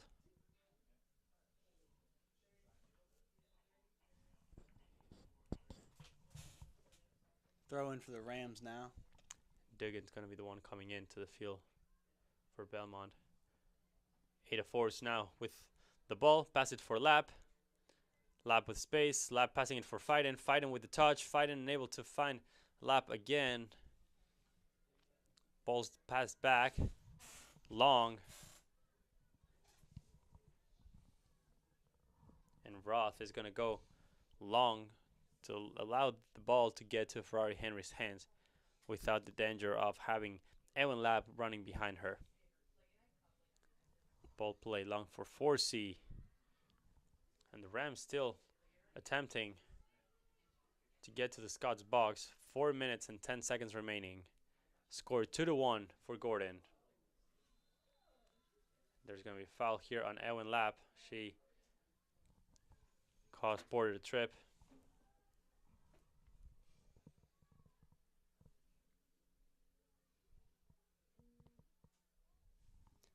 Rams trying to play it long. Ball's going to be deflected out of bounds. Throw in again for the Rams. Duggan's going to be the one taking it, trying to play it short. Nina Ruiz with a lot of pressure for the Scots. Ball's going to be led through, and Bankston's going to come out, securing the ball. 3 minutes and 30 seconds remaining in this game. The Scots are having the lead, and they seem pretty strong. They seem capable of holding on to it. But soccer is a sport that you never know what could happen. Anything could happen, and until the whistle's blown, when the clocks are in triple zeros, you need to keep pushing, and both teams are going to try to get this win here. Ava Smith, Peraza, and that's going to be a foul on Peraza. Took the referee a couple seconds there. Aggression definitely going up in these last couple minutes, as it should. Trying to get back in this game for the Rams. Smith trying to play it for the far post for Ada Forbes. Deflected by Porter. Nina Ruiz trying to tap it in again.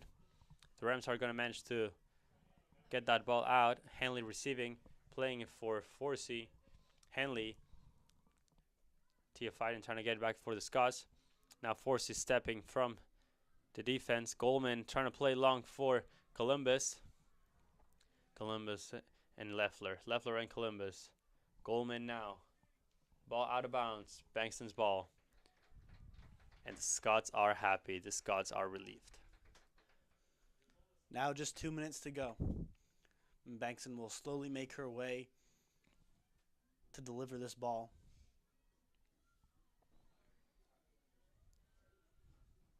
And we got another tweet coming in from Stingray Nebula. I'm assuming the username is Lap345. Do you think they're related to Ewan Lab on the Scott side? Gotta be. I'd bet money on it. Me too. It says finish strong, Scots. Yes, I agree. The Scots need to finish strong. The Scots need to go with everything they have. Not because you scored 2 goals, not because you're on the lead. That it means that you can slow down.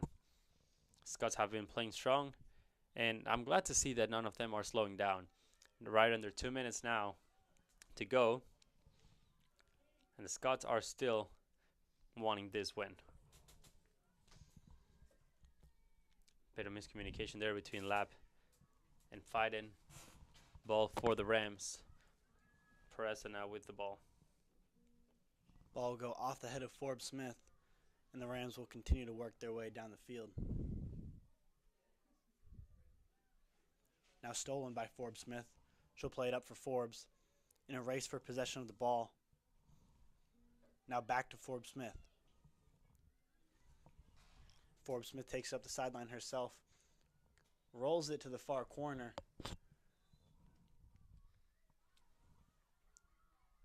Coach Barron telling his players to drop back.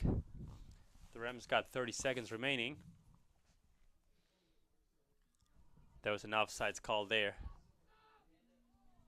20 seconds. LaRue with a header. Flag up by the referee. Peraza now. LaRue with the step. Ball's going to send wide.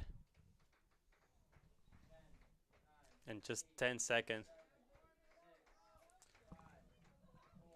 Rams trying to play the ball fast.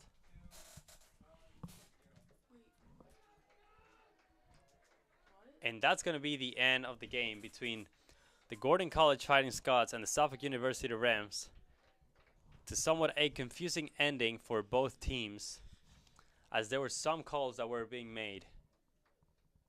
But it was definitely interesting. Scored 2-1 for Gordon. Henry nailed that score prediction.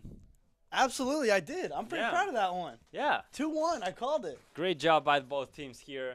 And the Scots are going to take their first win in conference matchup here at home. Thank you everyone for watching. Thank you for listening. We will be back in 2 hours for in an hour for women's field hockey game here. Have a good day.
Ladies and gentlemen, welcome back to Wenham, Massachusetts, here at the Brigham Athletic Complex for a NCAA Division III contest between the Fighting Scots of Gordon College and the Hawks of Roger Williams. I'm Henry Lonstein, And I'm Jose Matias. and we are here to bring you the best field hockey commentary you've heard all afternoon. That is right, Henry. We are here. I gotta say, it's a nice day now for some field hockey. It was a bit cold and a bit rainy this morning, but now 62 degrees here at the Brigham Athletic Complex. It's not bad, I gotta say. Listen, Jose, I'll tell you this. I usually, when I go to sleep, I leave my window open a little bit. You know, I like the fresh air. Yeah, And I woke up this morning, I could hear it pouring down. that is true. And I was like, my goodness, that sounds like an awful day for some sports. However, the rain has since cleared up. It's And tough. the sun's not out, No, but it's looking like a decent day to play some field hockey. it's gonna be good. We have our first Conference of New England matchup here for both teams, the Hawks from Roger Williams and the Fighting Scots from Gordon College. All of them playing their first conference game here, and there's excitement. There's excitement because this is a very important game. It's a very important situation where both teams are being put out there, just having to prove something for the conference. And I'm sure that both teams will fight hard to get this first win in the conference. Listen, Jose, I can feel it in the air. There is some competitive nature going on here in Wenham. Both teams are fired up for our Yep. first conference contest. I think we're going to have a great game here. I'm expecting a great game here. Now, starting lineups for the Hawks from Roger Williams got number 4 Grace Rushello, number 10 Anna Krugel, number 11 Sarah Carney, number 13 Chelsea King, number 16 Maddie Monahan, number 17 Hannah Timbrook, number 18 Elizabeth Duquette, number 20 Ali Orlovsky, number 24 Ella Warriors, number 30 Abigail Stevens, and a goal, number 99 Hannah Brazil. And for the Scots, we got number 2 Elle Gonier, number 3 Emma Darling, number 5 Marissa Oliveira, number 6 Liliana Hopkins, number 7 Abigail Hopkins, number 10 Presley Beal, number 14 Sarah Borg, number 15 Gina Willett, number 21 Maddie Elrod, number 28 Paige Paul, and on goal, number 79 Lockdown Ali Stuffer. What a fantastic lineup we have for some field hockey today. Looking very strong, both teams. I'm hype. I'm expecting good things today. I can almost see your heart beating out of your Yeah, chest, Jose. my jacket's moving and everything. Now the ball is rolling here at the Brigham Athletic Complex, and the Hawks are in possession this first minute of the first quarter. I want to make a public apology for today. Oh, sure. We had some issues and technical difficulties with the live stream today as we started the women's soccer game that they ended up winning this morning. But we are not able to have a scoreboard or a clock on the live stream today. That's what the live stream today is provided from us to you through YouTube Live. So we will try to do our best to keep you updated of how much time is left, what quarter are we playing, and the score. So, but yeah, I want to just apologize for that. You know what, Jose? Apology accepted on my part. Thank you so much, Henry. You are so kind. Now the Hawks are having the first penalty corner of the game against the Scots. The Hawks playing it to the middle. Hawks trying to take a shot. Ball's going to bounce off. Allison Stuffer making a save, deflecting it off her cage. And now Gino Led is going to take it out, and it's going to be another penalty corner for the Hawks. Definitely some firepower on that first shot of the game. We'll see if that'll set the tone for the rest of this matchup, as the Hawks will take their second penalty corner. Both teams getting ready. Waiting for the referee's okay. Whistle's going to be blown. The Hawks playing it to the middle of the circle. Opening to the left. Take a hit. And that ball is being cleared by the Scots. Advantage for the Hawks. Take another shot. Hawks still in possession. And that ball is going to be cleared out of bounds by Gino Led. That is going to be another corner. This time, just a regular corner from the 25-yard line for the Hawks, who are playing now in the middle. Emma Darling recovering possession for the home team. Ball's going to be kicked. That's going to be pushed into Allison Stuffer's cage. That's going to be the first goal of the game, provided by Chelsea King, the junior from Schenectady, New York. Plenty of opportunities so far early on in the game for the Hawks. off of the corners and the penalty corners. And they finally capitalize on the most recent one, putting the ball in the goal and giving themselves a 1-0 lead here with 13 minutes, 15 seconds remaining in the first quarter. Scots now starting possession. Algonia putting it up. Kurgel connecting with Rocheleau. Hawks trying to move it up the field. Willette trying to get to it fast. It's going to be Warriors. Warriors now trying to put it inside the circle. It's going to be stopped by Oliveira. The Hawks trying to get it inside, and that's going to be a penalty corner for the Hawks.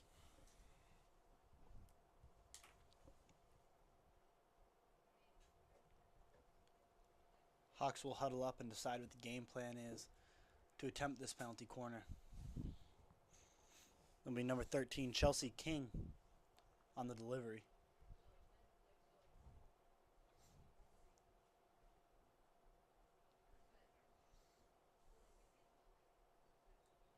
Whistle blows and King now steps up. Trying to Shot take it on from goal. far. That ball's going to go wide.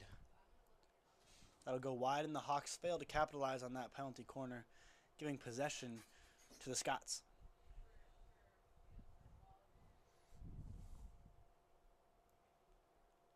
Ball now on the ground, controlled by the Scots. It goes out of bounds, and the Hawks will take over from the near sideline. It'll be number 4, Grace Rocheleau, with the ball.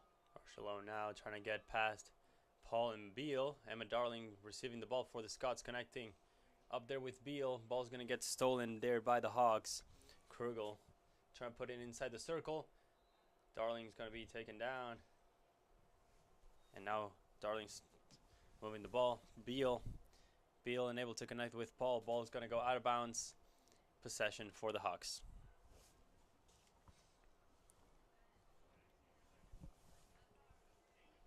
The Hawks starting the ball movement from the back. There's going to be a foul there as the ball made contact with the Hawks player's foot. And Emma Darling is going to be the one taking it here for the Scots have possession. Just right behind their half line. She puts that one up in the air, and it's stolen.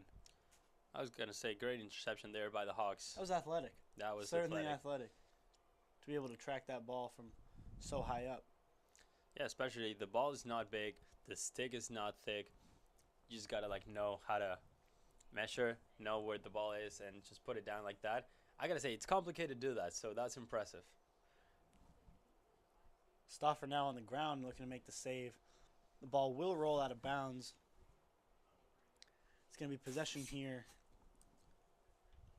for the Hawks.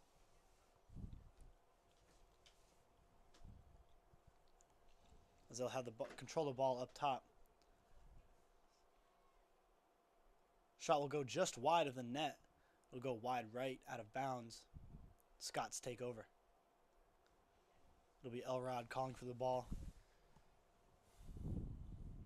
Elrod getting ready. Puts it over the head. Again, stopped by the Hawks as they are reading the over-the-head passes from the Scots.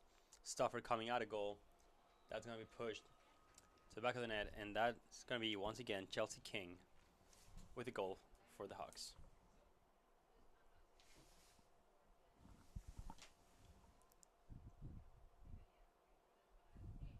Scots huddling up to encourage one another as they're down 2-0 early here in the first quarter of play. Just over 10 minutes remain.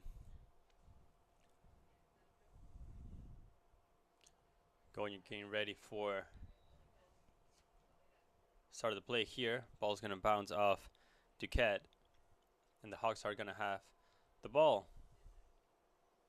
Moving now right behind the half line. Approaching through the bottom part of the field. A lot of pressure from Paul. There's going to be a foul called. Ball's going to go for Gordon. And Darling's going to be the responsible starting the play here. Darling playing it low for Onier. Unable to secure possession. Ball's going to get past Hopkins, and now Liliana Hopkins is going to be the one receiving it on the top part of the field, cutting it to the inside. Willett unable to contact that ball. Willett's going to recover it from the Hawks stick. Trying to play it along the sideline for Hopkins. And the ball went out of bounds, making it tap in for the Hawks, who are now going up the field. No one to be found. Ball out of bounds. Beal's going to have it for Gordon.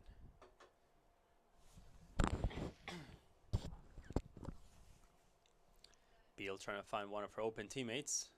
Unable to connect with Bork. Oliver in defense. Now Elrod stepping in.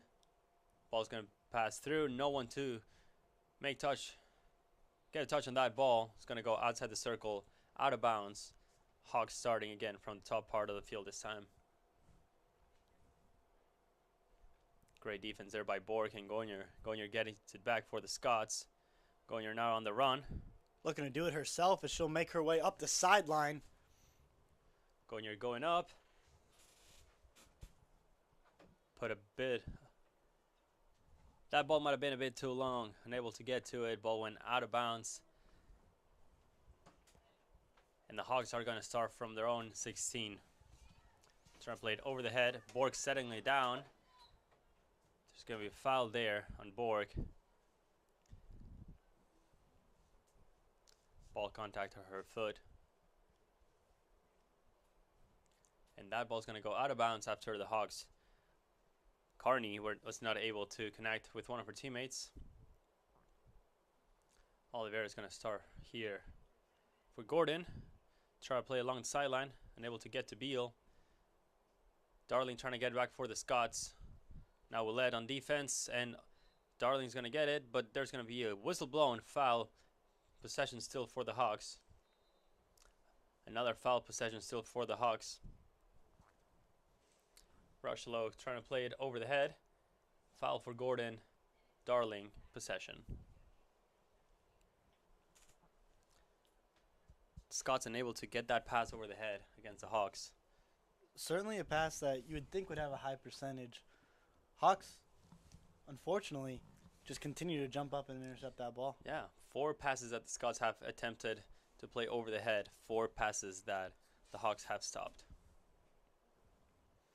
And we got a first substitution of the game. Coming in, number 11 for Gordon, Josie Gayer, taking out number 28, Paige Paul. Krugel now with the ball. Krugel playing it to the inside. Rushlow. Rushlow trying to tap it in. He's going to keep it in bounds. No one to touch that ball inside the circle. It's going to roll. And Warriors is going to keep it in bounds. Borg trying to stop that ball outside the circle. Hawks trying to get it again. Hopkins going to clear it.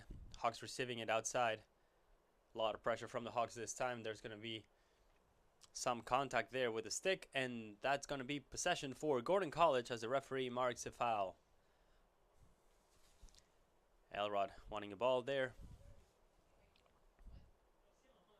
It's going to be the one starting this play.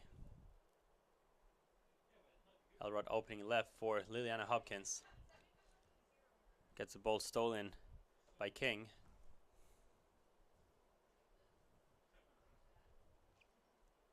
Timbrook. And the ball's going to go out of bounds. Going to be ball for the Scots starting from the 16th. Elrod the one taking it. Elrod now out to Hopkins. Loses possession and the Hawks take over once again. Hawks moving in. Whistle blown. There's going to be contact on that play. And they will continue this offensive surge. Looking to put another one in the goal. That one will go wide left and out of bounds. Ball for the Scots. And I was going to say, Henry, Abigail Hopkins, Maddie Elrod, and Gino Led, the three players that have the most minutes here on Gordon, over 400 minutes. That's a lot of minutes. They are very consistent players, very strong players that Coach Marinopoulos has found a lot of strength in them to contribute a lot to the team. Not just on the defensive aspect, but also when it comes to offensive runs, clearing the ball, making good movement in the middle. They're very strong players, so I'm expecting big things from them today. Absolutely, and I feel like a day like today, when it's our first conference matchup of the season, energy is certainly going to be higher for players like that, as the ball will go in and Roger Williams will score their third goal of the contest with 4:16 remaining in the first quarter. I feel like a game like today really will bring out the best in your players and the best in your leaders, and I think we can expect the most from those players that do have the most minutes, that get probably leaned on more than some of the younger players, and we'll see if they can get it done with what the responsibility that they're given today.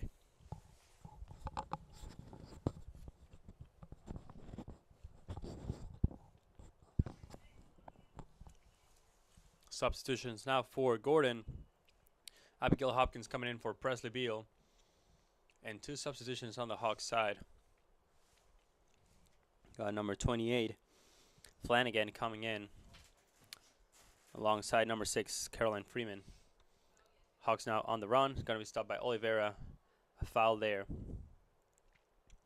Also, we got another substitution on the Scots side.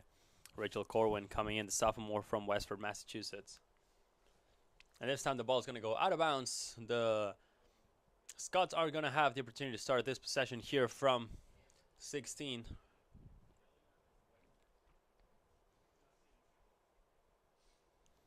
Eldrod with the ball. Trying to play it long for Willett. Willet's going to have some contact. No foul, says the referee. Darling recovers it for Gordon. Willett now with the ball. Willett along the sideline. Trying to find one of her teammates to connect. Ball's going to force out of bounds. Ball still for the Scots. Willett with the ball. Henry, something that I find very interesting about field hockey is that how in most sports like basketball or soccer, when the ball goes out of bounds and you want to put it back in play, you got to pass it to one of your teammates. There has to be a second player to touch that ball. But in field hockey, out of bounds or a foul, the player itself, she can start the ball, she can continue to play, and there's no need to connect with one of her teammates right away. I think that's interesting as well. I remember I played lacrosse in, I believe, middle school. I played lacrosse, and it's a very similar rule where, depending on the play, you kind of just start on the field, the ref blows a whistle, and you go. Just go. Which is very different than anything, any kind of basketball or soccer game that I've ever played. And we're saying basketball and soccer because I think they're more popular or sports that people might watch more or might be more familiar with. But yes, it's very interesting. I got to say, I kind of like it sometimes. Sometimes if you have a lot of space, if the opponent is giving you a lot of space, why not take it? Why not go? I agree. And it gives you just a different way to capitalize on the out-of-bounds call that you're given, where you don't really lose out on the person that is passing the ball in, that person gets to stay involved in the game and make a difference depending on how quickly they can move the ball around, either pass it or to move it out themselves. As that ball will go out of bounds. I feel like the player that is taking the ball from the out of bounds, it's not just the lost player that just moving, like pushing the ball in. It's also still a player, someone that can contribute to the play building, and that it's just helpful there. And that's something I enjoy about this sport. Now the Scots trying to clear the ball from inside their 25-yard line. The Hawks are going to have the possession here, trying to take a shot on goal. Ball's going to be deflected off of Hopkins' body, and now the Hawks trying to get it again. Referee says ball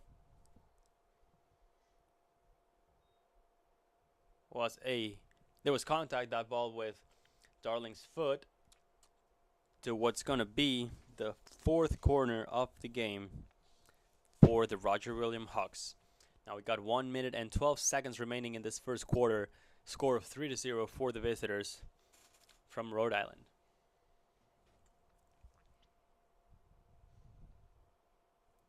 The Hawks will line up for this penalty corner.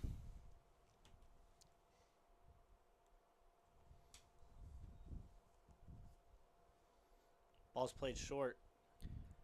Great job there by Gonyer, leading with the ball. Now Gonyer at it with Borg, connecting with Borg with the ball.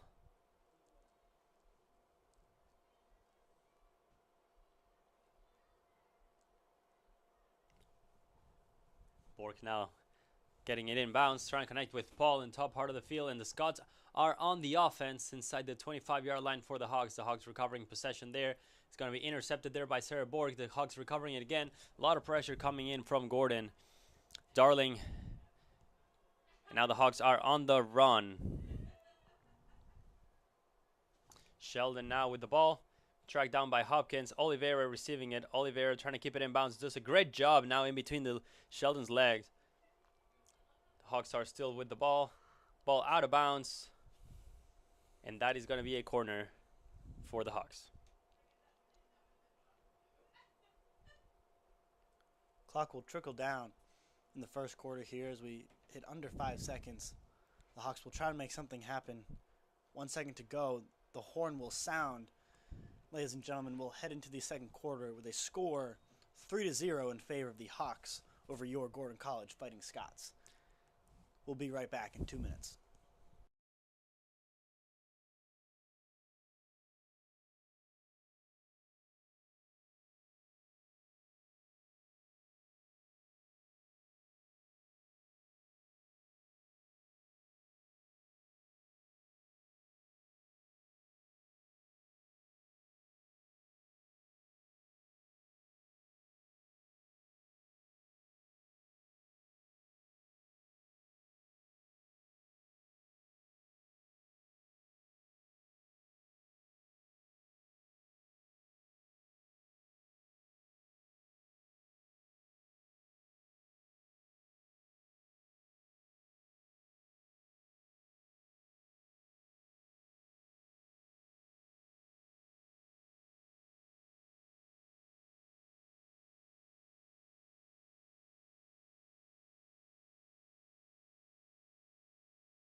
And we are back for this second quarter of the game between your Gordon College Fighting Scots and the Roger Williams Hawks here in Wenham, Massachusetts at the Brigham Athletic Complex. Score of 3-0 for the visitors from Rhode Island. Scots are now with the ball in play. Sarah Borg trying to move the ball. Ball's going to be forced out of bounds. The Hawks are going to be the ones possessing it. And it's going to be Mackenzie Foley starting the play here for the Hawks. Connecting with Warriors. Warriors back to Foley. Foley in the middle for Carney. Will lead with a lot of pressure coming in from the Scots side. Ball's going to go out of bounds. Ball for Gordon. And Henry, what do we have for this second quarter? Do we have Twitter? Oh, we absolutely do have Twitter. If you're tuning in at home and you're wondering, hey, how can I get involved? How can I stay engaged in this game beyond just watching on the screen? You can tweet at us at our Twitter. You can tweet at Sound of the Scots. That's Sound of the SCOTS.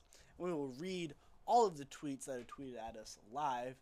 If you have any questions that you want to ask me and Jose, if you want any clarifying questions about field hockey, about the stats, you have any topics of conversation that you want us to cover, feel free to tweet at us, and we will more than happily read your tweets on the air.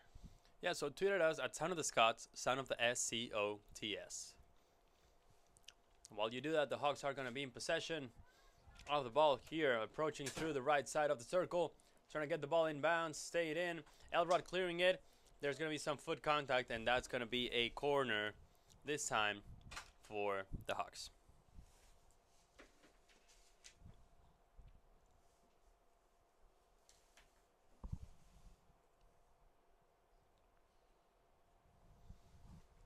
"13 minutes remaining in the second quarter as we just started." And the clock will stop as Fighting Scots retrieve their masks. So, yeah, part of the field hockey rules is that when there's a penalty corner like this one, the players they're going to be defending alongside their goalie. They're allowed to put a mask on just in case, because the mask protects the face, the ball hurts your face, and you don't want to hurt the face. So they're allowed to wear those, but one of the stipulations is that they need to take the mask off as soon as they can. They cannot continue the game freely with the mask on. That's going to be a goal scored by the Hawks. That's provided by number 10, Anna Krugel, to put up the fourth one for the Hawks. So yeah, in the penalty corner situations, the players need to take their mask off as soon as they can to not interfere more with the game, to not let it affect the game, and especially when they toss them, they need to make sure to toss them out of bounds for the other players' safety. That's certainly a rule that's unique to field hockey, I believe. I can't think of another sport where you just add equipment in the middle and then take it off whenever you can. Yeah. Certainly a good safety measure for those playing field hockey. Yeah, I think it is because normally during a game, when the players are moving the ball around and connecting passes, there is no reason why a ball should hit a player's face. But during a penalty corner, the chances of the ball hitting a player's face are very high. We've seen it happen before. So in those kind of situations, you want to protect the players. I do think that it's interesting and quite unique that they had to put him on, take him off, just for those situations. It's not like lacrosse or football that you're wearing a helmet all the time. I think in those situations, there are possibilities of you getting hit in your head, of you getting hit in the face at all times during the game, and I don't think that is the case in field hockey, and I think that's the reason why. Ball's going to go out of bounds, and the Hawks are going to recover possession here after the Scots were trying to break through. Foley makes the pass to connect. Ball now will go out of bounds on the far sideline, and the Scots will take over possession. Hopkins along the sideline. Hopkins skips possession. Now into the offensive zone for the Scots. Ball's going to go out of bounds, but Ouellette is going to continue it for Gordon. Trying to connect with LaRocchia. Ball's going to get stolen and recovered by Stevens. Trying to clear it, but the Scots still putting a lot of pressure there. Corwin now tracking down the Hawks. Beal stepping in. Costanzo now trying to get past Oliveira. Ball's going to go out of bounds. Hawks still continuing. Scots trying to get as many defenders as they can. Elrod trying to clear it for the Scots. That good save by Stauffer. Hawks still trying to put the ball to the middle of the circle. Someone tap it in. No one to be found. Hawks still possession outside the circle. The Hawks take a shot. Ball's going to go up. And Darling trying to settle it down. There's going to be a whistle blown. And that is going to be a foul for the Hawks.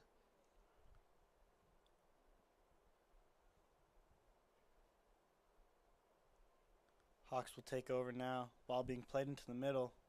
It's going to go out of bounds. Scots will take over possession as Elrod looks to move the ball. Elrod scanning the field, trying to find one of her teammates. Going to play it short for Hopkins. We got substitutions here on the home team. We got Hannah Amidon coming in, as well as Sarah Borg. Both players coming into the more offensive side. Elrod now still scanning the field, trying to play it low. Ball's going to be intercepted by the Hawks. Great job there by the Scots trying to stop it. Stoffer's going to push the ball out of bounds, and that is going to give a corner to the Hawks.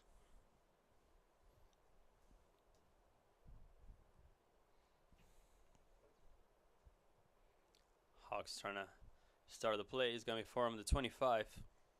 Referee indicating that it's more towards the left. The Hawks now being forced to play it back. Start all the way from the bottom with Stevens. Stevens opening up for Foley. Ball out of bounds. And it seems like Oliveira is going to be... Beal is going to be the one continuing the play here from the out of bounds for the Scots. Ball's going to be stopped. And the Hawks recover it. Darling on defense. Ball's going to be tossed in circle. And that is going to be ball for Gordon. Elrod, the one to start it.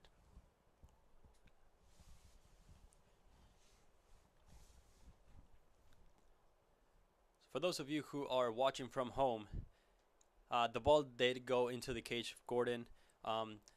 The thing is, the rule in field hockey is that the ball is thrown from outside the circle.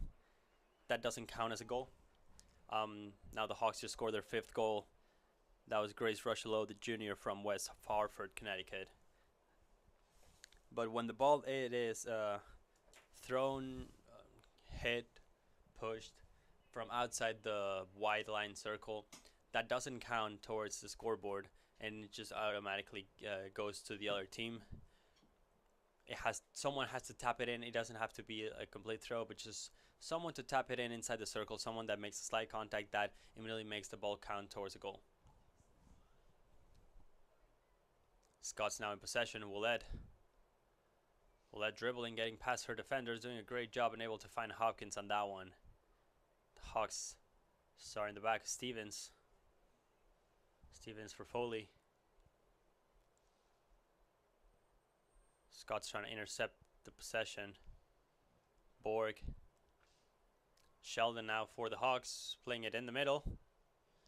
Sheldon asking for it again.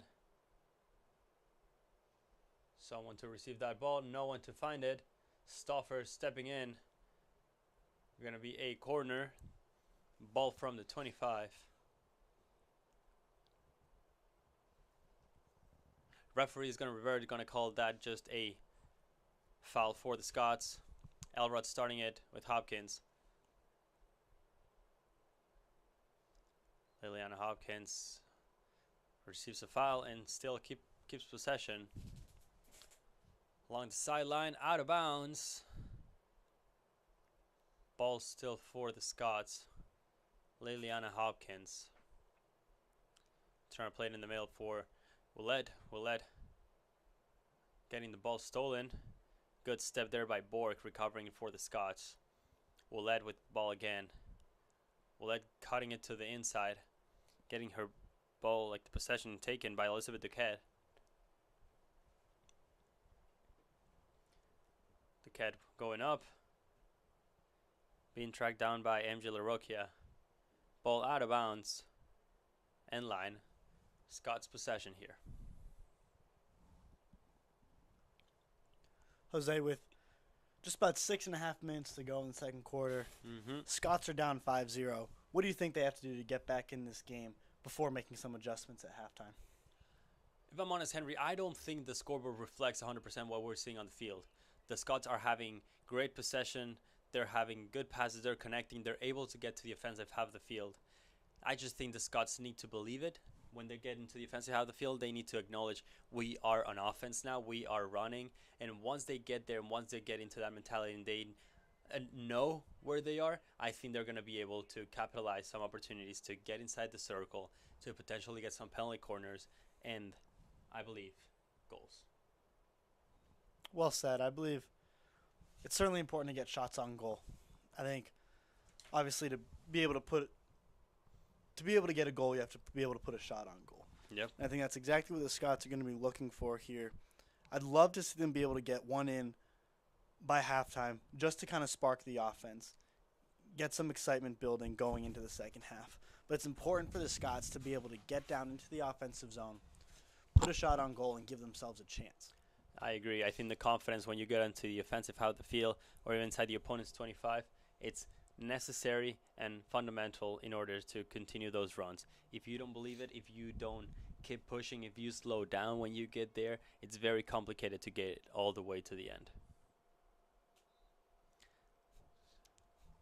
Gonna be a foul.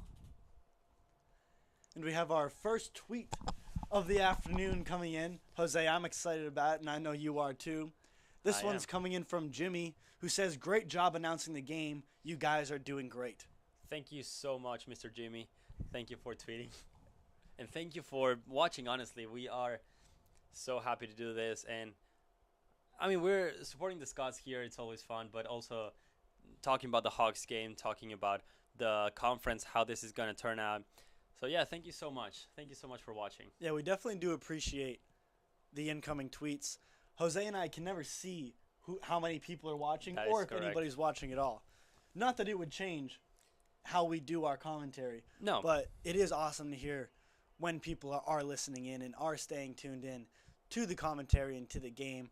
I'd say it warms our heart a little bit. You know, it does. Just to know that people are listening. Every time I see a tweet coming in, it makes me smile, and I know it makes you smile too. That is true. Now I have possession for the Scots as Beal will take over. She'll play it back, looking to connect with Gagne.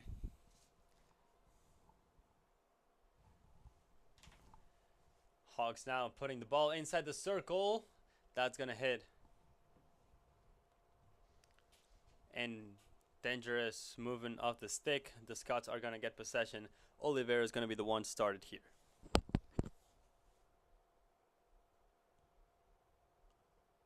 Now Hawks in the offensive zone. Ball cleared out. Out of bounds, and the Hawks are going to start this possession here. Tavares here. Moving it in.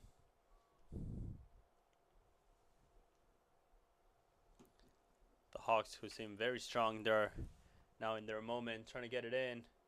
Stauffer saving it. Gonna be a corner from the 25 here for the Hawks.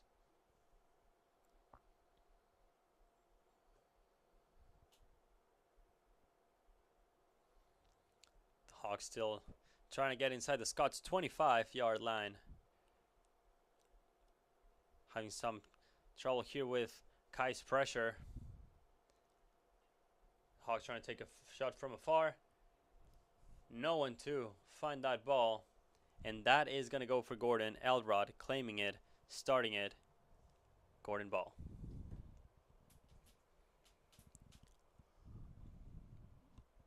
Now just 2.5 minutes to go until halftime. Hawks now with the ball, one-on-one against Stauffer. Stauffer closing her feet, and that's going to be a great save. Also corner this time for the Hawks, but no goal.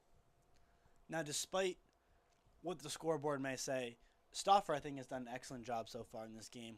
I think if she wasn't as talented as a goalie as she is, the score could definitely be a lot worse. But she's been doing a great job making some key saves and keeping the ball out of net in situations where I think other goalkeepers might have let up a few more. So she is doing an excellent job so far. I'm just hoping the offense will be able to match and Gordon will be able to claw their way back into this game. 100% agree, Henry. I think Stauffer is one of the biggest assets that the Scots have on the field. She's a player that so far in this season has 62 saves. And 62 saves can be translated as 62 opportunities the other teams had to score goals. Well put. That didn't happen. And all that is because of Stauffer. And the Scots in goal, I think they are well set because they had Stauffer. And as a sub for goalie, they have Haley Briggs, the freshman, who already has 30 saves too. She's coming in strong too when she had the opportunity to have minutes on the field. When Coach Marianapolis has given the trust to Briggs to be on the field and to be part of the starting lineup. So I think that the Scots don't have to worry a goal. They just need to get the ball up. I'd absolutely agree, as we have just under a minute remaining now. Looks like it'll be possession for the Scots, as Elrod will take this one. Elrod playing it to her left side with Beal. Beal connecting with Borg. Borg now driving up the sideline. That play is going to be stopped. Going out of bounds, still possession. This time for the Hogs. Foley moving it into the middle of the field with Monahan. The Hawks trying to get one last goal in the last 20 seconds of this quarter. Trying to turn it. No one to connect with that ball. Great Diving stretch. save by Stauffer. Stretching out her body completely to make the pad save with her arm. Great job there by Stauffer. And this is the kind of things that we were talking about, that you want in a goalie, that you need in a goalie, and that has to be strong, and the Scots are completely well with that. Hopefully, with that said, the Scots will be able to take some of that momentum from Stauffer and bring it into the second half. Ladies and gentlemen, score 5-0 in favor of the Roger Williams Hawks over the Gordon College Fighting Scots. We're going to take a 10-minute break, and we'll see you for the second half.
Hello, ladies and gentlemen, and welcome back for this third quarter of the game between the Gordon College Fighting Scots and the Roger William Hawks.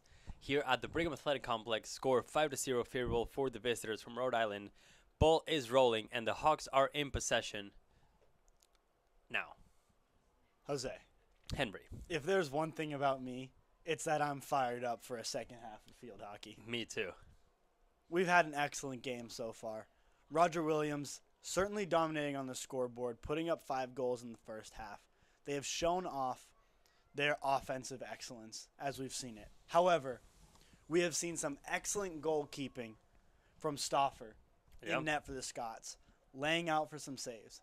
And I'm hoping that this second half we can see that electric Roger Williams offense continue to meet the brick wall of Stauffer in net, as well as see that Gordon College offense come alive and try to match the intensity of Roger Williams to put in a few goals themselves. 100%. I think the Scots have been doing a great job defensively.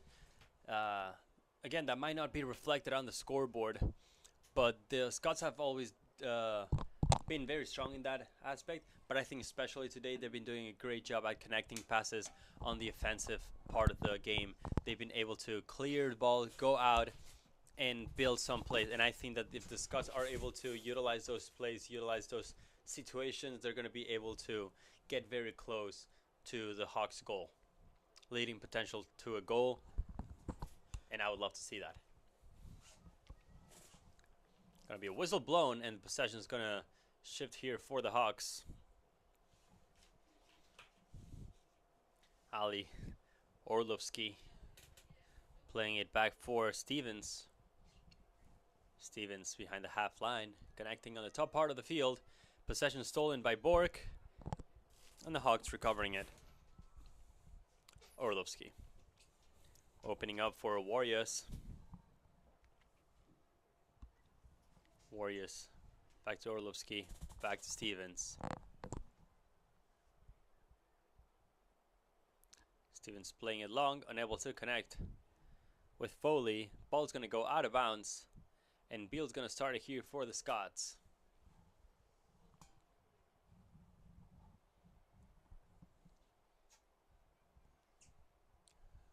Now possession is being disputed here by both teams. Darling wants to keep it for the Scots. Bork unable to secure that ball. Stevens is going to have it now for the Hawks, starting all the way from the back.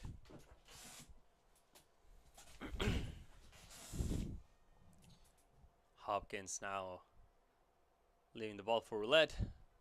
Roulette starting it from that out of bounds. Gonna be a foul. Roulette still in possession. The Hawks keeping that ball in bounds.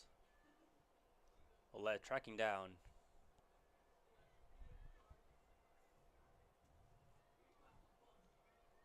Goiner now trying to go at it. Ball's going to be in bounds. Going to be a foul. And that is going to be a foul for Gordon, who are now, I would say, 5-7 yards off to the Hawks circle. Goiner now with the ball. Goiner trying to take a turn. Ball's going to get stolen by Duquette. Foul by Goiner, and the ball is going to be on the Hawks side this time. And I gotta say, for this second quarter, third quarter, and for the fourth one, we'll also have Twitter. Absolutely, we will. We have this platform that we like to use, Twitter, X, however you want to call it, where we like to interact with people who are watching from home.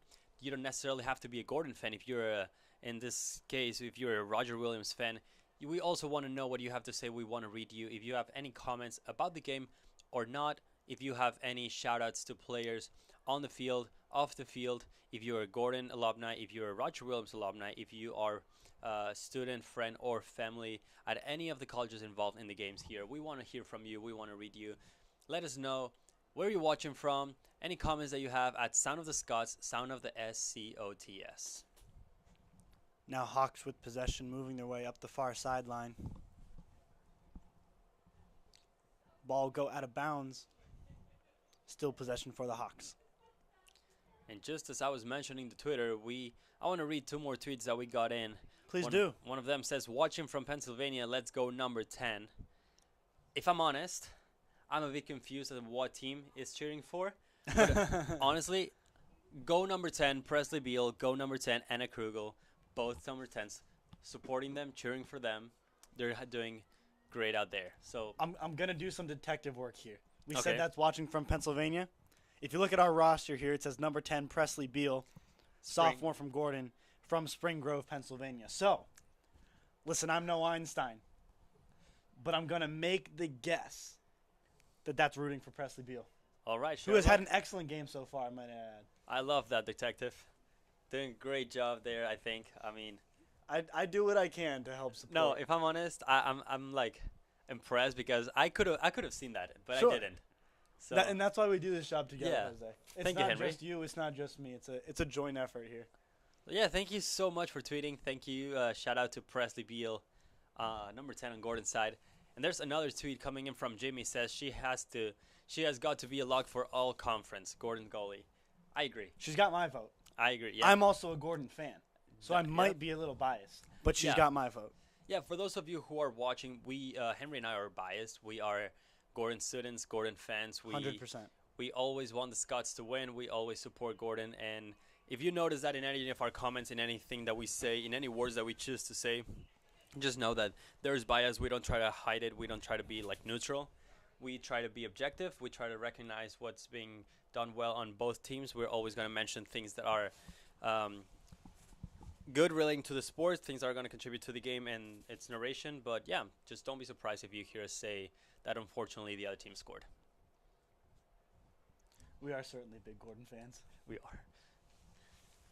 Now, we'll lead with possession here for the Scots. Having a lot of pressure in front of her. Gonna get this ball stolen by Ella Warriors. Warriors still with possession, trying to get inside the Scots circle. Ball's gonna be stopped by Liliana Hopkins. The referee is gonna give a penalty corner here to be the 7th of the game for the Hawks. You know, Jose, I was just thinking, don't you think it would be fun if they gave us a vote for all conference? I think it would be good. I think it could be important. I think it could make a difference. I think it would be fantastic. Yeah. Granted, I think after they hear us talk about how much we love Gordon so much, they probably don't think it would be the most fair thing to give us a vote. But we do get to see all the games. Yeah, we and do we get do to get see to see each team in the conference play at least a couple times a year. So I can see how, while we might have some insight Yeah. as to who's playing well and who might deserve some all-conference honors, I can also see how they might expect us to only vote for Gordon players. Yeah, that's going to be another goal for the Hawks after Stuffer save. But yeah, Henry, like you were saying about it, our voting all conference, I think that those who are watching the live stream, those who follow us and the job that we do, and I don't want to sound prideful here. I don't want to sound like that. But I do think I like to recognize things that we do well. And I think something that we do well is being objective. We are not just saying that everything that Gordon does in any of the teams that we commentate is perfect. Sure. We don't like to hate on other teams. We don't like to criticize other teams and just say that they're bad or we don't like what they do just because they're Gordon's opponents. So I think we do a pretty good job of staying objective during games. So yeah, I think that we could be valuable when it comes to voting for all conference. I don't think that we are people that just gonna vote Gordon no matter what. Sure. I'll see if we can get a push for that. Yeah. I don't know how that works, to be honest with you. But I'd say we can start working on that. If you work for the Conference of New England and you are watching this live stream, please let us know at Sound of the Scots on Twitter. Please tweet at us. Sound of the SCOTS on Twitter, the platform. And let's arrange a meeting. We'll Yeah. take you out for breakfast or brunch Sure. if you would like to sleep in. Lane has an excellent dining hall. That is true. Um, So, yeah. But I do know. So I know for track, we do first team all conference, second team all conference, third Mhm. team all conference. But it's not like anybody votes. It's just like if you win the event, you Right. get first. If you're second It's a in time the event, thing. There's you times. get second team all conference. And if you're Mhm. third in the event, you get third team all conference. With team sports such as, not track is a team sport, but with more team-oriented sports like Let's field go field hockey. sports. Sure, field hockey, soccer, basketball. You can't have, it's not as easy to measure Mm-hmm. success where you're just putting all the best players directly against each other in the same competition Yeah. because they're all playing different games, all playing different positions. So it's harder to decide who gets the vote for conference, all conference, and Yeah. first team, second team, third team. So it is more of voting. No, especially because you got great players sometimes on teams that their greatness is not reflected on numbers. So it's hard to make that judgment of just like only the players who have big numbers are going to be the ones putting in the first team. And it's like, I think sometimes there's big players, sometimes there are differential players that can make first team, can make second team, but they're not recognized just because they don't score goals, they don't have assists, or numbers are not dictating their success on the field. Scott's now clearing the ball from inside the circle. Here we got 5 minutes and 25 seconds remaining in this quarter between the Gordon College Fighting Scots and the Roger William Hawks. Score of 6-0 for the Hawks. Now taking another shot. That ball is going to go in after Caroline Freeman's shot, making it 7 for the Hawks.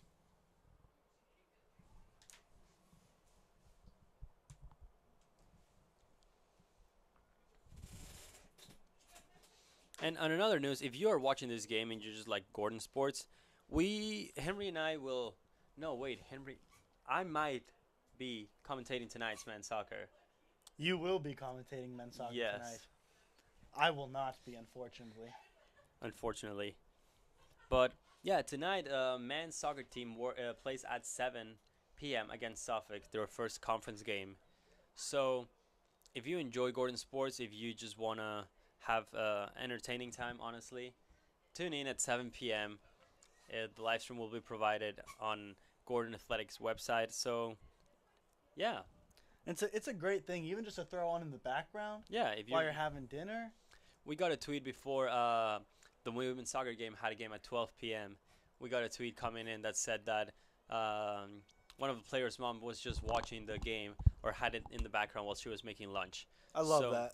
At 7 p.m., if you are making dinner, if you are doing the dishes after dinner, like just you want to put the game in the background, we'll be here and it's going to be a fun time. So tune in to support the Scots at 7 p.m. Gordon versus Suffolk.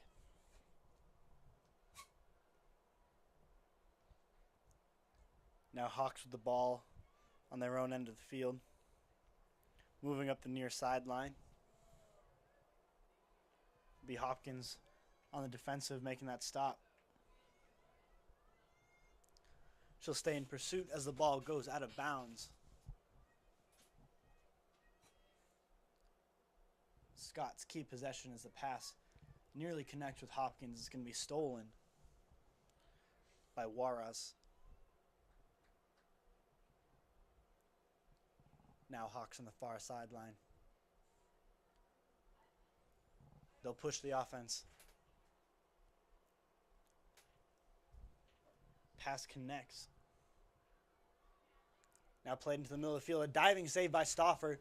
Rebound is secured. That's going to be a foul called.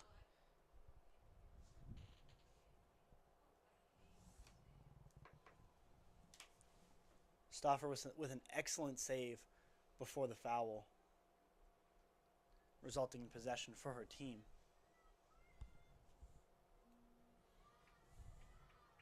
Now Hopkins down the near sideline. She'll look to take it herself as she's stopped. Ouellette now stopping the Hawks.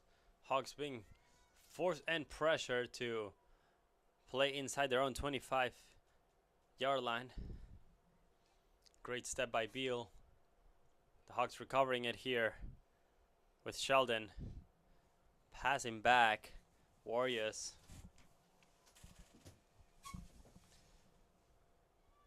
Freeman. Ouellette for the Scots. Ball's going to go out of bounds.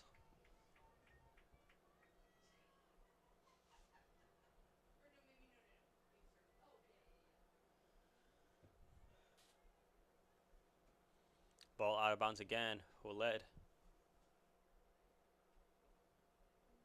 Ball out of bounds again. Ouellette's gonna have another chance.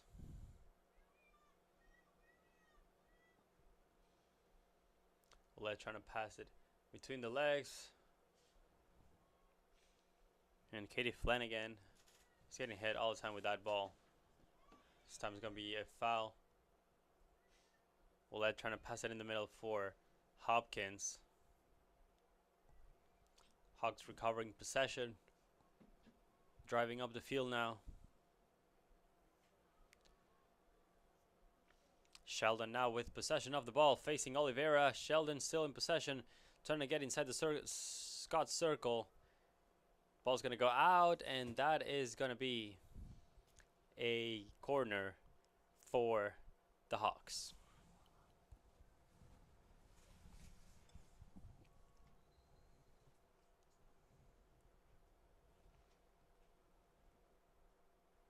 Hawks getting ready, readjusting the starting position for that play.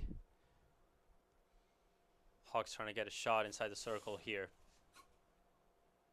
Great save by Allison Stauffer. And that ball is going to be now for the Scots. Elrod starting it. Playing it quick for Hopkins. Unable to connect that pass.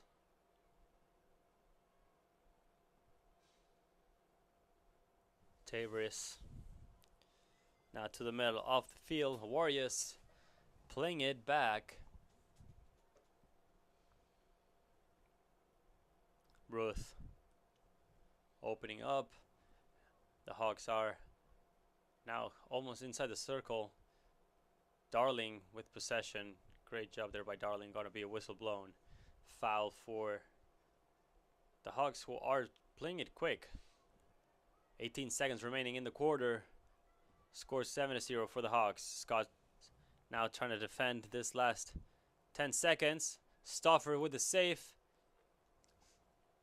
Great job there by Stauffer, but that is going to be forced. Another corner for the Hawks. Clock will stop with 4.1 seconds on the scoreboard. And the Hawks will have a last-second chance to try to capitalize on this penalty corner. We see Hopkins, Ouellette, Gonier, and Darling alongside Stauffer in goal.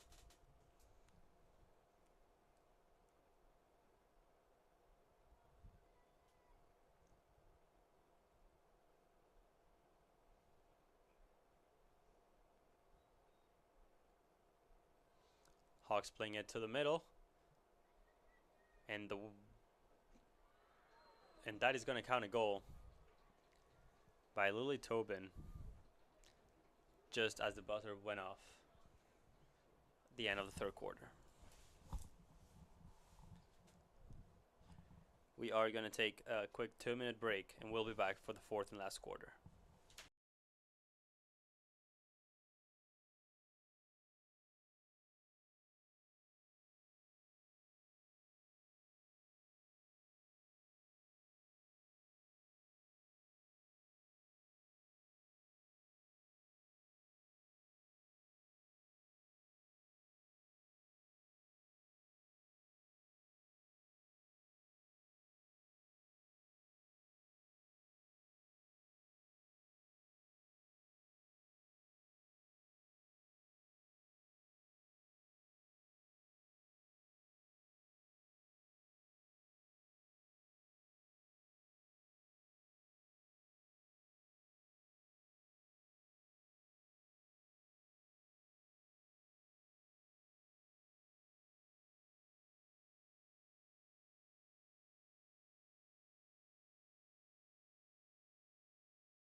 Welcome back, ladies and gentlemen, for the fourth quarter of play here in the final 15 minutes at Gordon College in the contest between the Roger Williams Hawks and the Gordon College Fighting Scots. We're entering this fourth quarter with an 8-0 lead for the Roger Williams Hawks as the Fighting Scots hope to claw their way back into this one in the final quarter of play. Jose, what have your thoughts been on the game so far? My thoughts on the game. Mixed thoughts. I think the Hawks can't take it away from them. They're doing a great game. They're having a great game. They have played excellent field hockey so far today. If we are being objective here, I think the Hawks should have capitalized more opportunities that they actually have. I think they had chances to score more goals, and they haven't, and I don't think they're going to slow down. I don't think they're going to forgive more chances this fourth quarter. And I think they're doing just a great job connecting passes, moving the ball around, stealing possession, all of that. I think they're doing a great job. The Scots on the other side, I think they're doing a great job at defense. They're locking down their goal, and they're just doing – I think they're doing a great job at stopping the Hawks from getting there. And all those chances that the Hawks are missing, they're not just because of the Hawks' mistakes. They're because of Gordon doing a great job at defense, and I think they're doing great at that. I think the Scots are having better control and better possession, better outings that they were at the beginning of the game. So I think the Scots, if they keep doing that, if they keep pushing in that aspect, they are going to be able to. We're going to have a very different fourth quarter if the Scots are able to do that. Should be an interesting one here as we have 13 minutes remaining. We'll see if any adjustments can be made for the Scots to get back in this game.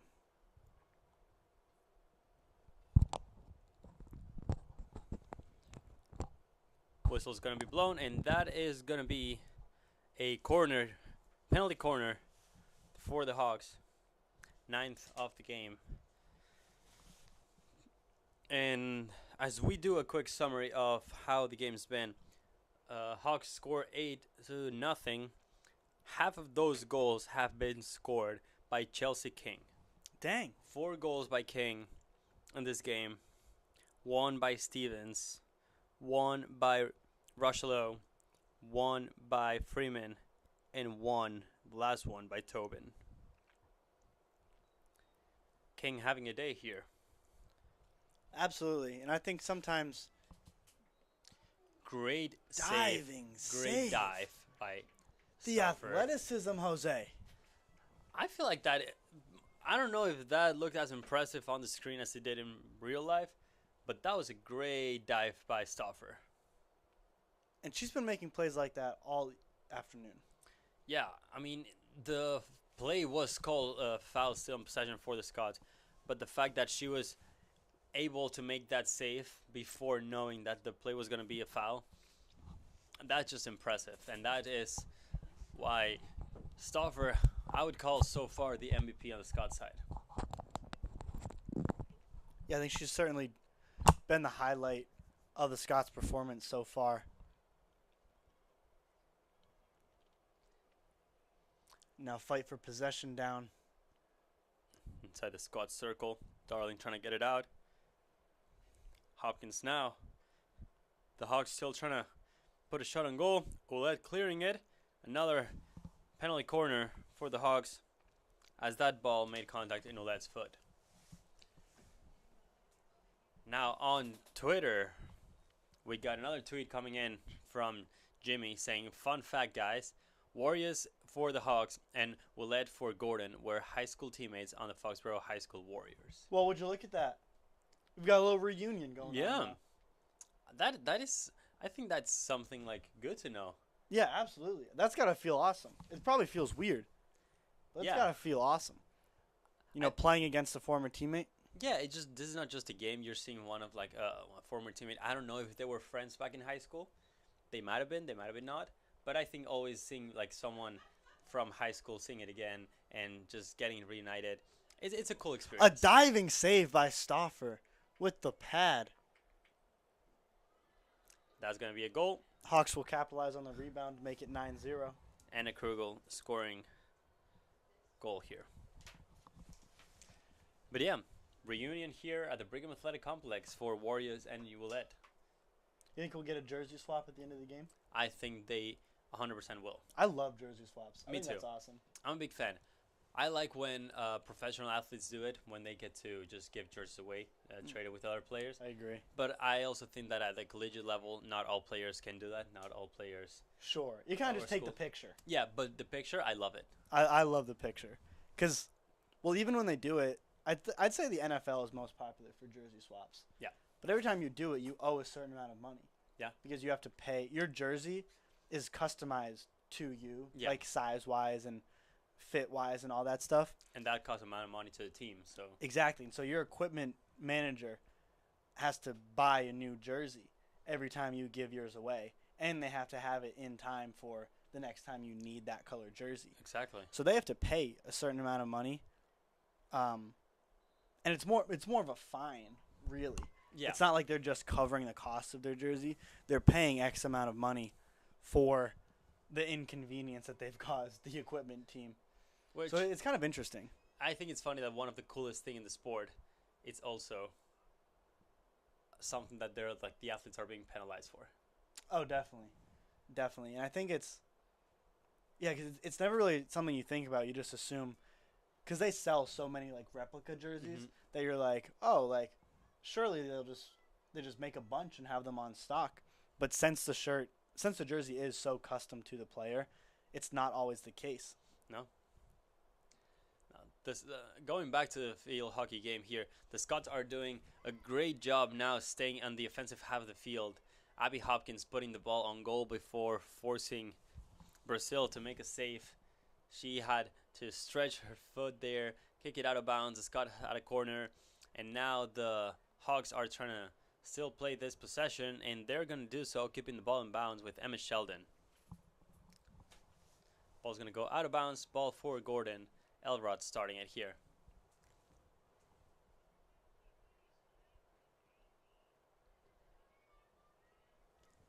I think a jersey swap that I would like to see is when players, siblings play together. Oh, definitely. That's We- a good one. We got to see it last year when Jason Kelsey and Travis Kelsey got to play against each Yes. other in the NFL. We've seen it before in different professional teams. I think when it comes to the at least Division 3 collegiate level, it's harder because normally siblings tend to play together.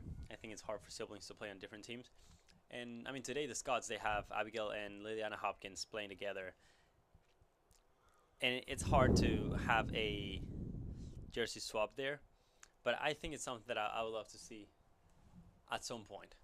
I agree, because I think it's just so awesome to be able to play the game you love with your sibling, especially at the professional level. Yeah. Because you get to see the same name on a different jersey, Mhm. knowing that it's your siblings. I just think it's an awesome part of the game. I think it's probably a hard situation for the parents. What game do you go? Sure. Especially you got to Who do travel. you root for? You got to travel. You got to go places. Got to do like Mama Kelsey, get a jacket half and half. Exactly, so you can support both. There you go. Now 8 minutes and 47 seconds remaining in this game here between the Gordon College Fighting Scots and the Roger William Hawks. We are in Wenham, Massachusetts, and the Hawks are off after this penalty corner, taking a shot. Ball's going to be deflected wide, and that is going to be Gordon's ball now. Score of 9-0, favorable for the Hawks, who are visiting here all the way from Rhode Island. Henry, how far would you say is Rhode Island, where Roger Williams is? Roger Williams, Like hour 45? With traffic, maybe 2.5? probably somewhere around there. I'd say it's typical Rhode Island. I'd say from here is like an hour and a half. Hour and a half. You can get there a little quicker depending on where you're trying to go, but the standard drive to Rhode Island is about an hour and a half. That's not too bad. Let me do some research here, Jose, and Yeah. see if I can. We'll get figure that this out. information for you. And Jay LaRocca now with possession for the Scots. Liliana Hopkins and Abigail Hopkins on defense. The Hawks still trying to play inside the circle. Darling is going to be clearing it, forcing it out of bounds, giving it to the Hawks to start here. It's going to be Grace Tavares here starting. It appears if we were to leave now from Gordon College to get to Roger Williams University, Mm-hmm. take about an hour and 47 minutes. Hour 47. That's going- with a bit of traffic coming around Boston, but Yeah, going around Boston, you gotta. Well, across Boston, you're always gonna encounter traffic. Always. But I think at this time shouldn't be too bad on a Saturday. On a rainy Saturday.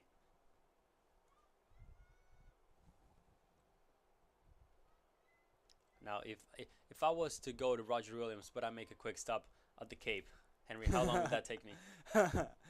It would take you a few hours, Jose. Maybe 4 or 5. Coming up on 6. You know, you can change up these routes a bit on Google Maps. Yep. To make them go through wherever you'd like. Doesn't look like we get any faster than an hour 47. So yeah, hour 47, the distance that the Hawks had to travel to come here.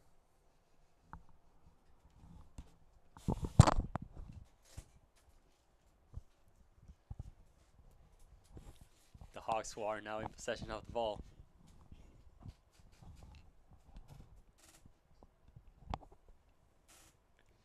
Hawks starting, playing it back.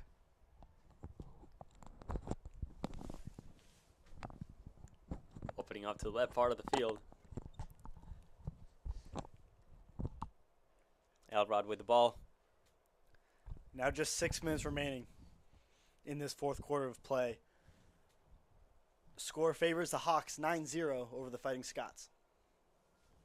Elrod quickly to play. Ball be intercepted. The Hawks putting inside the circle. Trying to take a turn. No shot there. Mercer Oliveira forcing it out. LaRocchia. And there's going to be a foul here. Scots are going to take possession.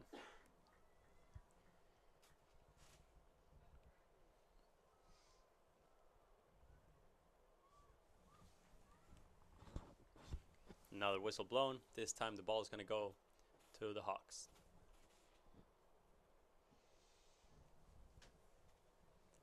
Darling with the ball. Opening up for Roulette. Unable to connect the pass.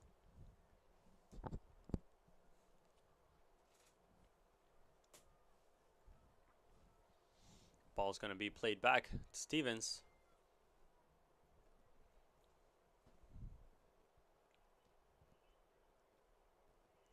Ball's going to roll all the way till out of bounds.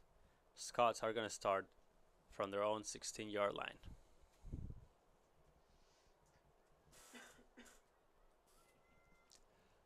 Ball going out of bounds. Possession for the Hawks. Just 4 minutes and a half in this game. Scott's getting possession. Whistle blown. Foul. Ball for Roger Williams.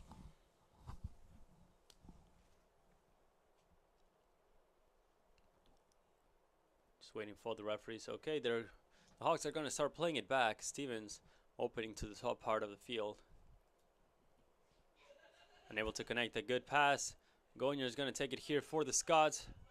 Gonier with good speed. Trying to play with Gare. He's going to get the ball stolen. Warriors. Now the Hawks are going up again. Elrod stepping up on defense. Hopkins now. Gare. The Hawks trying to take a shot. Ball's going to be deflected. And it's going to be a corner for the Hawks.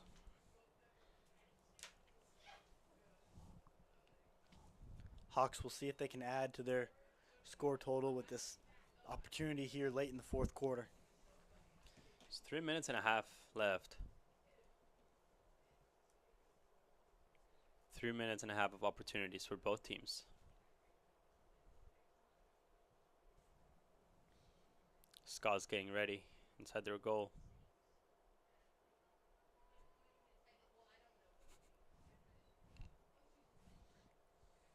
Here's a delivery.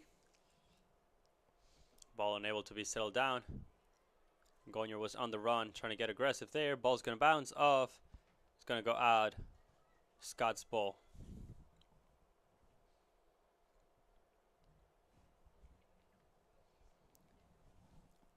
Hopkins trying to put it up for Gayer. Unable to receive it. Hawks are going to recover it. Tavares is going to play it here. Now back to Stevens. Stevens opening up. Trying to find the pass in the middle of the field. Gayer in defense. Hopkins Clearing it for the Scots. Gonna be a whistle blown for the Scots. Referee stopping Hopkins. Ball's gonna have to be restarted by Elrod. Unable to connect with Gare.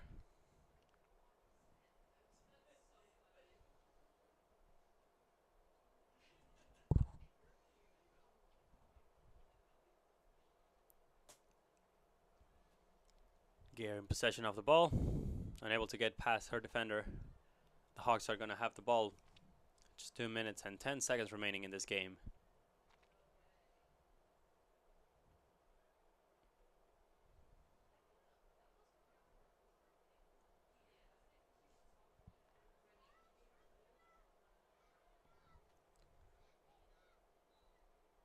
Foul called. Possession will stay for the Hawks.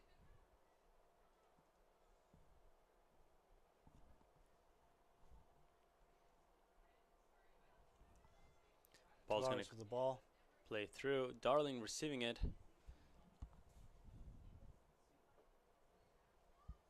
And now the Hawks are gonna have the ball in their own half of the field.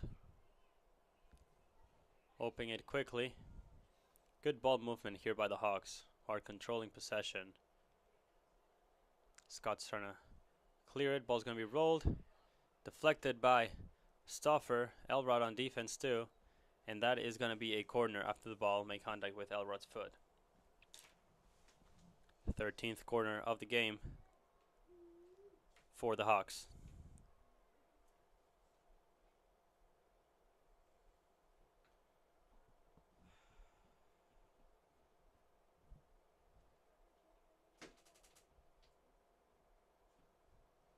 Players getting ready on both sides. Just a little bit over a minute remaining in the game. Whistle's going to be blown. Players receive the ball. Hawks trying to get a good hit here. Ball's going to be chipped over to the right side. And the Scots are going to recover it. Will lead. Ball's going to go out of bounds. Hawks now with possession. Trying to be stopped by Beal. Being recovered here by Freeman. Stevens with possession. Opening quick to the left. No one to receive that ball. Out of bounds. Possession for Gordon with just 25 seconds remaining in the game. Now Hopkins with the ball. Unable to play through for his sister. Corwin trying to find Paul in the top part of the field. The Hawks receive it. And with 5 seconds remaining, the Hawks are in possession of the ball. Out of bounds. To what appears to be the end of the game. The horn will sound, and that'll do it here in Wenham as we end this afternoon's field hockey matchup with a score of 9-0 as the Roger Williams Hawks defeat your Gordon College Fighting Scots. Ladies and gentlemen, thank you for tuning in, and we'll see you next time here in Wenham, Massachusetts. Have a great day.